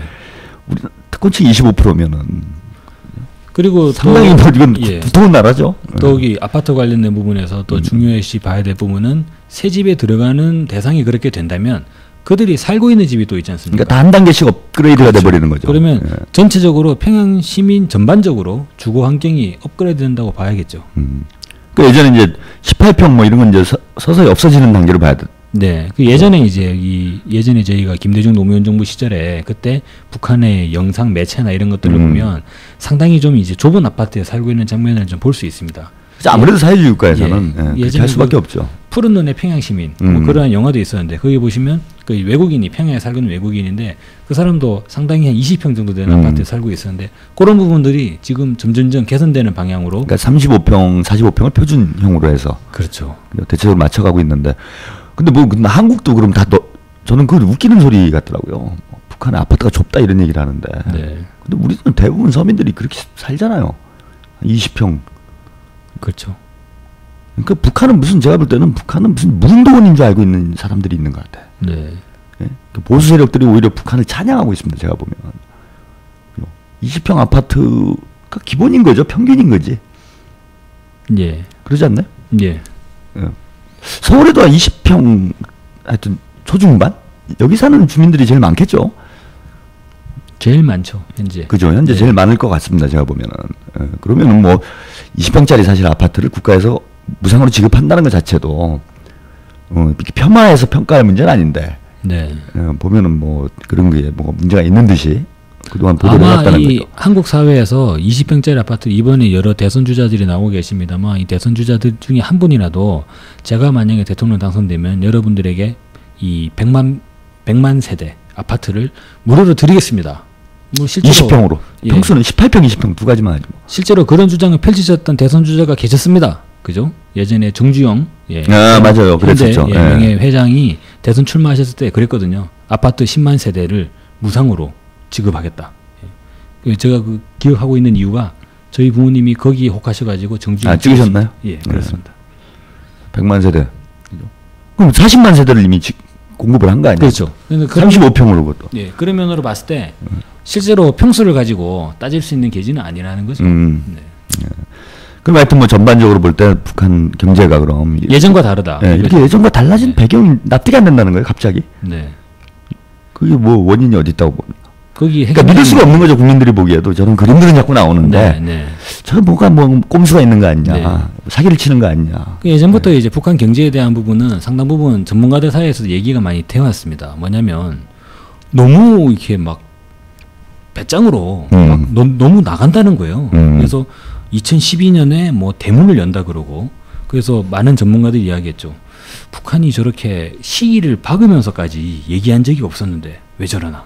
그리고 경제를 단번에 비약 이런 얘기를 하면서 어떻게 단번에 비약을 한다는 건가. 그 방법이 뭐냐. 이런 과정에서 전문가들이 얘기를 하다가 특히나 보수 진영은 오히려 그런 것들을 더 가지고 북한을 더 공격하기도 했습니다. 뭐냐면 저런 식의 데드라인까지 제시하지 않으면 곧 무너질 안 될 거기 상황이 와 때문에, 있다. 예, 그러는 거 아니냐라고 어떻게 얘기하는 민심을 어떻게 하면 수습을 해야 되니까. 예. 근데 그거는 완전히 말이 안 되는 게 드러나고 있죠. 왜냐하면 현재가 2012년이기 때문에. 근데 실제로 2012년에 여러 가지 성과들이 오히려 나오고 있는 상황이에요. 이런 부분들을 볼 때 우리는 오히려 지난 시기에 이제 북한의 정치 방식, 북한의 이제 경제 운영 방식을 살펴볼 필요가 있지 않는가. 보면 기본적으로 김정일 국방위원장의 성군 정치라고 하지 않습니까? 네. 군을 중심으로. 이 말은 곧 지난 2000년대에 저희가 상당히 좀 생각해 봐야 될 부분은 지난 2000년대에 지난 8년여간 2000년부터 2008년까지 미국에는 푸시 행정부가 집권하고 있었습니다. 네오콘. 완전히 막 가는 사람들이죠. 미국의 이명박 정부죠. 예. 그런 네오콘 세력들과의 직접적으로 대결하고 있는 상황에서 김정일 국방위원장이 이른바 성군정치 노선을 펼쳤다는 것은 뭐냐면 군대의 모든 것을 다 기본적으로 우선적으로 이 집중시키는 그런 방식이었지 않습니까? 네, 그렇죠. 그래서 저희가 지금까지 봐오던 이 북한의 경제, 북한의 주민 경제라는 부분은 북한이라는 한 전체의 이 하나의 세력이 모든 힘을 다해가지고 자신의 모든 것을 주민에 다 쏘아서 부었는데 나온 결과라고 볼 수는 없는 거죠. 기본은 군에 그러니까 군 부분에 경제가 그렇죠. 많이 집중될 네. 수밖에 없었던. 군 부분에 네. 집중이 됐던 거고 그러고 나서 이제 남는 부분을 가지고 기본적으로 체제를 지키고 유지를 거기서 해오고. 남는 부분을 가지고 주민들이 생활을 해왔던 부분이 지금까지의 북한 경제 아니었는가. 그런데 지금은 달라지고 있죠. 근데 여기서 또 이제 이 독자분들이 또 궁금해하실 수 있습니다. 왜 달라졌느냐. 아, 그렇죠. 그렇죠. 그리고 기왕지사 좋아질 거면 진즉에 좋게 바꾸지 왜 이제서야 이렇게 나오느냐라고 생각하실 부분이 있는데 그 사이에 주요한 이 변수가 하나 있습니다. 그것은 곧 2006년도 10월 9일에 한 가지 사건이 있었고 2009년도 5월 25일에 두 번째 사건이 있었죠. 핵실험. 예, 그렇습니다. 북한의 지하 핵실험이죠. 그래서 네. 비로소 비대칭 전력이 되는 핵무기를 보유하게 된 부분. 핵무기를 보유하게 됨으로써 북한은 바로 그 노동신문을 통해서 밝혔죠. 내 나라 푸른 하늘의 전쟁은 영원히 끝났다. 이런 식으로 이제 선언하게 됐는데 그런 선언하게 되면서 그런 지금까지의 북한의 모든 전력을 기울여 가지고 강화 발전시켰던 그들의 이제 군사력인 측면의 군수 설비가 되겠죠. 군수 설비의 발전된 기술 수준이라든지 생산 라인이라든지 그런 부분들을 이제는 핵이라고 하는 비대칭 전력을 보유했기 때문에 일정한 국방력에 자신이 생긴 이제는 지금까지 발전시켰던 군수 라인을 민수로 전환시키자. 민수로 전환시키면 단번에 비약이 된다. 그래서 단번에 비약 언제까지? 2012년까지 해보자. 그래서 2012년에 지금 계속적으로 나오고 있는 거지 않습니까? 그런 흐름으로 하나의 그런 흐름으로 인식을 하시는 게 필요하지 않는가. 그러니까 북한이 안보 문제에 대한 어떤 부담에서 네, 좀 벗어나면서 네, 이제 자금을 놓고 봐도 군수 부분에 아무래도 비중이 높았던 그렇죠. 국가 자금이 이제 민수 부문으로 네, 집중되고 있는 것. 네. 이제 또 하나는 이제 국방공업을 통해서 형성돼 있던 중공업 어떤 기반들, 중공업과 과학기술의 과학기술의 기반들이 이제 민수 쪽으로 넘어오면서 예. 경제가 급속히 성장을 하는 뭐 이런 그래서 양상이 아닌가. 예, 예. 기본적으로 중공업이라고 말씀드리면 이제 기계공업부터 출발을 해서 과학기술을 말씀드리면 정밀공업으로 나가는 CNC 그리고 다들 아시다시피 북한이 발사한 이제 우주 발사체 예, 인공위성. 그런 예. 측면에 그런 기술력들이 있기 때문에 그리고 그런 생산 기반이 있기 때문에 그런 부분들을 민수로 전환시킨다면 단번에 성장할 수 있다. 이것이 북한의 조선노동당의 기본 판단이 아니었는가. 그리고 그런 판단과 확신이 있었기 때문에 그들이 이것을 신년공동사설이라든지 그러한 이 부분에 전면적으로 제기를 하면서 북한 주민들에게 자신 있게 제시한 부분이 있다. 이렇게 말씀드리겠습니다. 그러니까 옛날에 뭐 탱크 만들던 공장에서 그렇죠. 이제는 트랙터 만들고 자동차 만들어 버리고 원래 그 설비는 있었던 건데 이제 용도만 전환을 시키는 거죠. 네. 뭐 이런 식으로 한다든지 총 만드는 데서 뭐 무슨 뭐 뻥튀기 기계를 만든다든지 뭐 이런 식으로 변화가 오면서 갑작스럽게 네. 민수 부분 경제 성장할 수 있는 이런 어떤 바탕이 된다. 실제로 그 부분의 생산 라인을 이 축소하는 그 부분은 볼 수가 없겠죠. 그러니까 거기에 있는 관련된 기술이라든지 인력, 기술 이전을 통해서. 예, 거기에 예. 배치되어 있는 인력들을 이를테면 북은 또 이제 사회주의권이기 때문에 자본주의에서는 절대 불가능한 그러한 이제 인력 배치가 가능하게 되는 거죠. 이를테면은 군수 공업 지역에서 이 CNC 정밀 공업을 개발하고 있는 핵심 연구사들이 예를 들어 10명 있다라고 할 때 어느 날 갑자기 조선노동당에서 동무들은 앞으로 평양에 어떠한 이를테면 지금 최근 한 가지 여론의 중심을 좀 띄고 있는 평양 양말 공장이 있죠. 네. 평양 양말 공장 가가지고 그래서 양말 만들어라 이제. 양말 라인을 무인화, 전자동화 하는데 좀 합시다. 그래가지고 거기 갈 수 있다는 거죠. 그런 또 이제 사회주의 예. 경제 시스템의 또 특징. 예. 자본주의에서는 불가능하죠. 왜냐하면 이게 임금 조건이 맞아야 되고 이 조건이 뭐 스카우트 맞아야 되고. 뭐 그렇죠. 이런 그럼 식인 뭐 거죠. 스톡 옵션이 얼마냐 이런 게 거래가 돼야 되는데 근데 이런 과정에서 만약에 이번에 평양 양말 공장도 말씀을 드리게 되면 연간 생산 규모가 1,000만 켈레였다고 해요. 지금까지. 현재까지. 1,000만 켈레였는데 김정은 제1위원장이 이것을 2,000만 켈레로 늘려라. 이렇게 된다는 거죠. 2배로 되는 거죠. 그리고 생산력을 늘리는 방법을 어디서 찾는가라고 하면 무인화, 자동화 쪽 이른바 CNC. 그렇죠. 예. 예. 그래서 만약에 연간 북한에서 평양 양말 공장이라고 하는 한 이 생산 단위에서 양말을 2,000만 켤레를 생산한다라고 하면 물론 그 양말에는 여성들의 스타킹과 모든 것들을 다 포함하고 있습니다. 예.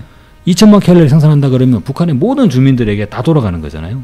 근데 이것이 공장 하나에서만도 그냥 1인당 뭐 거의 한 켤레 정도는 그렇죠. 들어가는 거예요. 그러면 실질적으로 이제 북한 주민들의 양말 문제를 완벽하게 근원적으로 해결해 버리겠다. 뭐 그러한 보관을 가지고 있는 거 아닌가. 이렇게 봤을 때 이러한 단위들이 계속적으로 늘어난다고 하는 부분은 북한이 실제로 이야기한 단번에 비약, 경제에서 단번에 도약을 하겠다라고 하는 내용들을 실제로 이거는 북한 지도부가 이거는 구현해 나가고 있는 게 아닌가.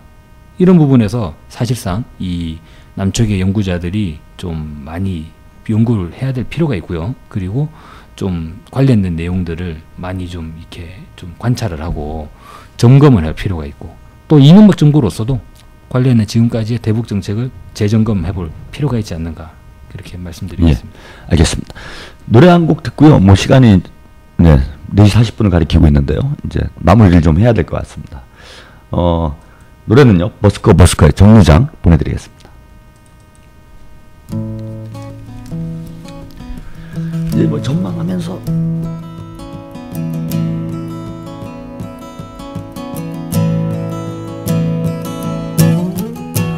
해질 무렵 바람도 몹시 불던 날 집에 돌아오는 길 버스 창가에 앉아 불어오는 바람 어쩌지도 못한 채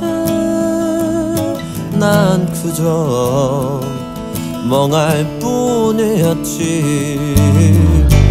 나는 이리 바본지 어리석은지 모진 세상이란 걸 아직 모르는지 터지는 울음 입술 물어 삼키며 내려야지 하고 일어설 때 저 멀리 가까워오는 정류장 앞에 희미하게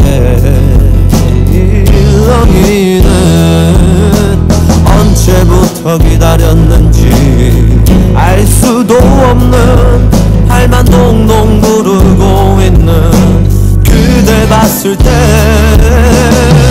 나는 아무 말도 못하고 그댈 안고서 그냥 눈물만 흘러 자꾸 눈물이 흘러 이대로 영원히 있을 수만 있다면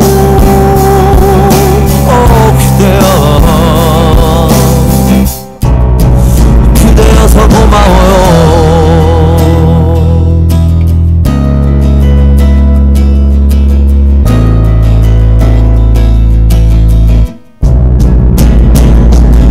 낙엽이 뒹굴고 있는 정류장 앞에 희미하게 일렁이는 까치발 들고 내 얼굴 찾아 헤매는 내가 사준 모습도 있곤 그댈 봤을 때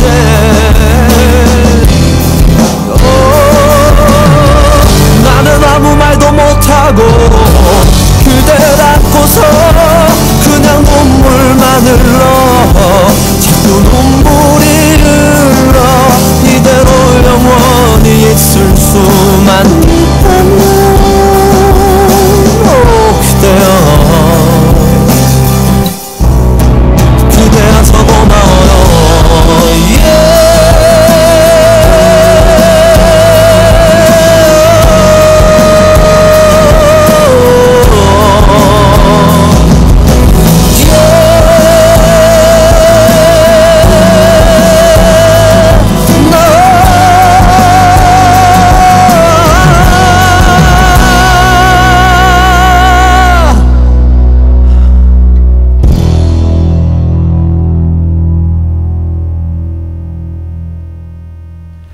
예, 버스커의 정류장 보내드렸습니다.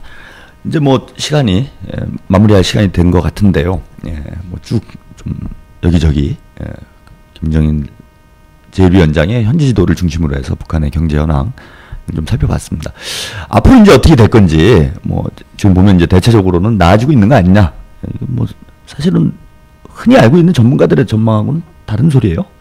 아니 최근에는 박동기 그래도 박사님하고. 이제 나아지고 있다는 보도들도 많이 나오고 있습니다. 아 근데 우리 각하는 뭐 맨날 망한대잖아.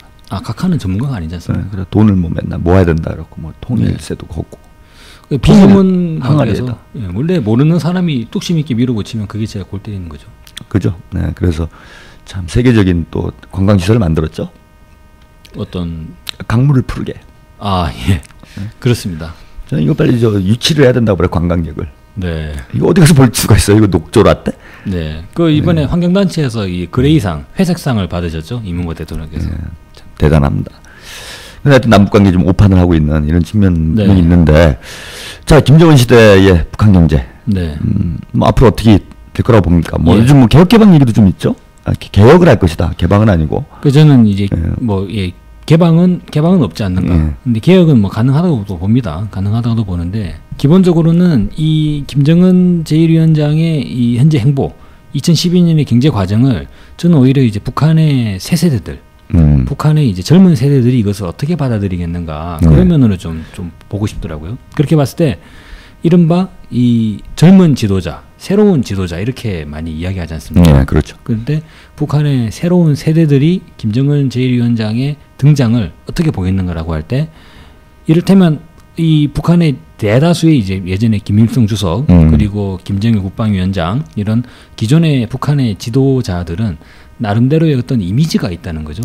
예, 이를테면 김일성 주석 이러면 북한은 이렇게 이야기하지 않습니까? 조국 해방의 은인이시다.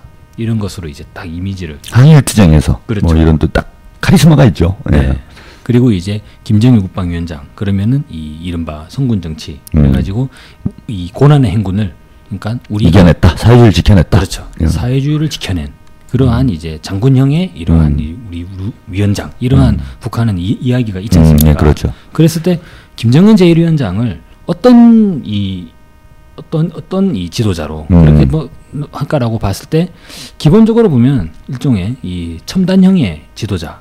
그래서 기술 발전과 과학 발전. 그래서 사실상 보면은 뭔가 이 자동화 그리고 이제 첨단화 이런 부분들과 현대화되고 있는 흐름들과 결부지어서 새로운 지도자의 등장 이런 부분이 좀 이야기 될 것 같고요.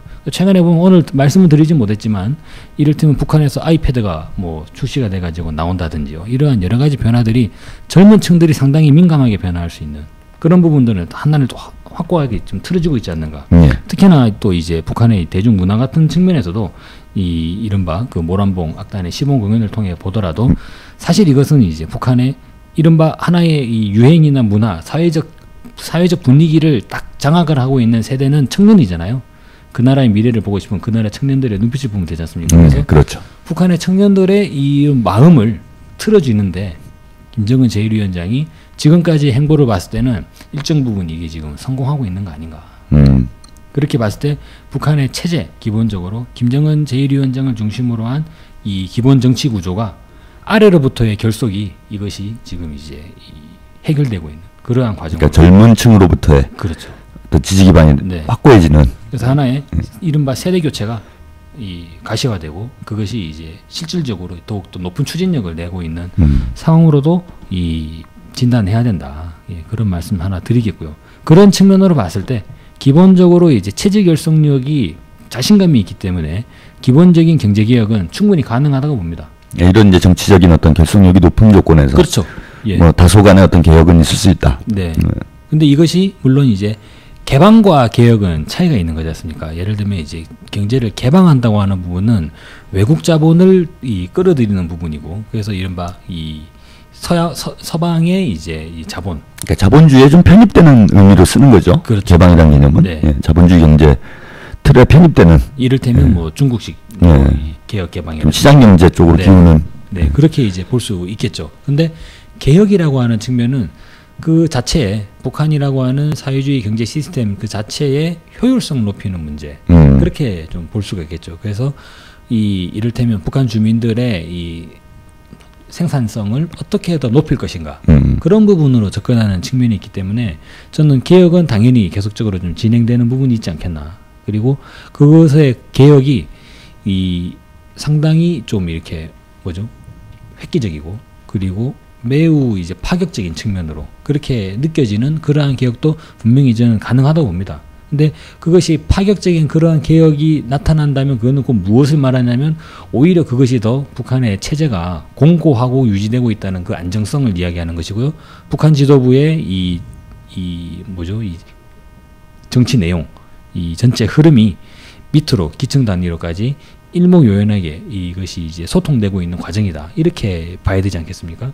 왜냐하면 전체적으로 내적으로 이제 상당히 어수선한 상태가 된다면 뭔가 이제 공격적인 그러한 파급적인 내용은 상당히 이제 무리수가 될 수밖에 없는 구조죠.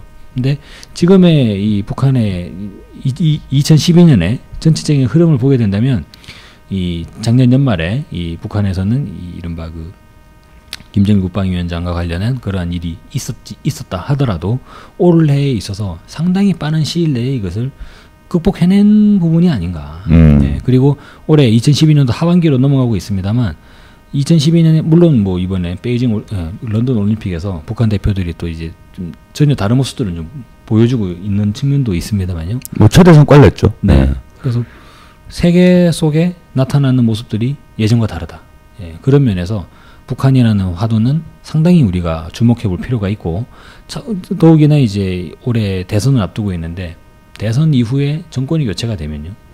당연히 남북 관계가 이 남북 협력이 더욱더 높은 수준으로 올라갈 수밖에 없지 않는가. 그런데 저희들이 주목해 볼 건 지난 이명박 정부 시절을 겪으면서 북한의 경제가 상당히 많이 변화한 부분이 있습니다. 그렇기 때문에 현 단계에서 진행되고 있는 앞으로 진행될 우리의 남북 경협이라고 하는 것도 비단 김대중 노무현 정부 수준의 그 시절의 수준의 협력으로 끝나는 부분이 아니거든요. 훨씬 더 커다란 부분이 협력이 눈앞에 놓이게 되지 않겠는가. 그러면 그것이 더 남북 간의 경제에 오히려 선순환되는 긍정적인 효과를 더 가져오게 되면 그것이 또한 북한 경제를 또 이제 추동시키는 그러한 흐름도 가능하다고 봅니다. 그래서 실제로 본다면 이 2012년에 강성대국의 대문을 연다라고 북한이 포부를 냈는데 그 부분은 물론 뭐 올해 연말 돼서 전체적으로 한번 좀 평가해 볼 필요가 있겠죠. 현 단계에서 이런 부분을 진단한다고 하는 것은 아직은 좀 성급하지 않는가 판단하는데 차후에 분명한 사실은 내년 2013, 2013년이 2013년, 2014년이 계속적으로 이제 제기가 되는 과정에서 북한 경제가 더욱더 이 그들의 템포를 더 이제 반동을 치고 나가는 그러한 흐름으로 좀 보여지는 게 지금까지의 흐름이 아닌가 생각됩니다. 네. 뭐 김정은 제1위원장이 경제에 관련해서 제일 강조하고 있는 부분이 실리예요. 네. 그죠? 이제 실리라는 게 그 어떤 체제 이윤을 내자 뭐 이런 네. 개념이라기보다는 어떤 생산성을 좀 더 효과적으로 네. 경제 발전을 시킬 수 있는 방법을 찾아내자 이런 거고. 그 실리와 관련된 정의가 있었죠. 뭐 실리가 이윤을 더 많이 내는 게 아니라 그 주민들 생활에 실질적으로 도움이 되느냐 안 되느냐를 네. 실리의 기준으로 가져야 된다. 뭐 이런 뭐 이야기를 어떤 논문에서 발표한 적도 있고요. 그런 걸로 봐서는 어떤 실리 사회주의로 갈 가능성은 상당히 있지 않는가. 네. 그래서 뭐 조만간에 일정하게 사회주의의 틀을 벗어나지 않는 선에서 네. 북한이 어떤 개혁적 조치, 경제 개혁적 조치를 취할 가능성 분명히 있다고 봅니다. 그리고 김정일 국방위원장도 이제 7일 경제 관리 개선 조치라든지 네. 화폐 개혁을 단행했었죠. 네. 네, 이런 뭐 경제 개혁 조치들을 과거에도 뭐 추진해왔기 때문에 뭐 새롭게 북한의 경제 조건, 환경이 변하는 상황에서 뭐 조만간에 어떤 경제 부분에서 변화도 있을 수 있지 않겠나. 근데 그것이 이제 사적 소유, 어떤 사회주의의 근간을 바꾸는 뭐 이른바 이제 개방식의 시장 경제를 도입하는 이런 방식이라기보다는 어떤 생산성을 높이기 위한, 실리를 확대하기 위한 뭐 네. 이런 식의 이제 경제 개혁 조치가 될 것이다. 뭐 이렇게 좀 전망을 해주신 것 같고요. 그리고 이제 앞으로 북한 경제가 대체적으로 좋아지고 있는 조건에서 남북 관계를 발전시켜 나간다라면은 서로 선순환이 될 수 있는 그렇죠. 예, 서로도 예, 도움이 될 수 있는 부분이 훨씬 더 커지게 되겠죠. 이런 전망이 있다 이렇게 좀 요약을 해주셨습니다. 이제 한 2시간 전 정도 뭐 북한 경제의 좀 현황에 대해서 오늘 이야기를 좀 나눠봤는데요. 뭐 아직 부족한 부분이 많은 것 같습니다. 그래서 매달 한 번씩 나오시기로 하셨어요? 그죠? 네. 나오겠죠? 네, 그렇게 하겠습니다. 네, 또 책 쓴다고 안 나타나면 다음 또 9월달에 또 한번 뵙죠. 예, 그래서 예. 한 달 한번 나오셔서 또 북한 경제 현안과 관련된 여러 주제를 가지고 집중해서 또 이야기를 나눠보도록 하겠습니다. 오늘 2시간 동안 오늘 수고해주신 각동기 박사님 감사합니다. 예, 다음에 예. 뵙겠습니다. 이번 주에 한반도 통신은 이제 닫아야 될 것 같고요. 예, 마지막으로 노래 한 곡 보내드리고 다음 주에 또 우리 애청자 여러분 만나 뵙도록 하겠습니다. 마지막 곡은요. 우리 발칙한 청취자님이 신청해주신 U2의 Walk On이라는 노래 보내드리면서 오늘 한반도 통신 닫겠습니다. 다음 주에 뵙겠습니다. 감사합니다.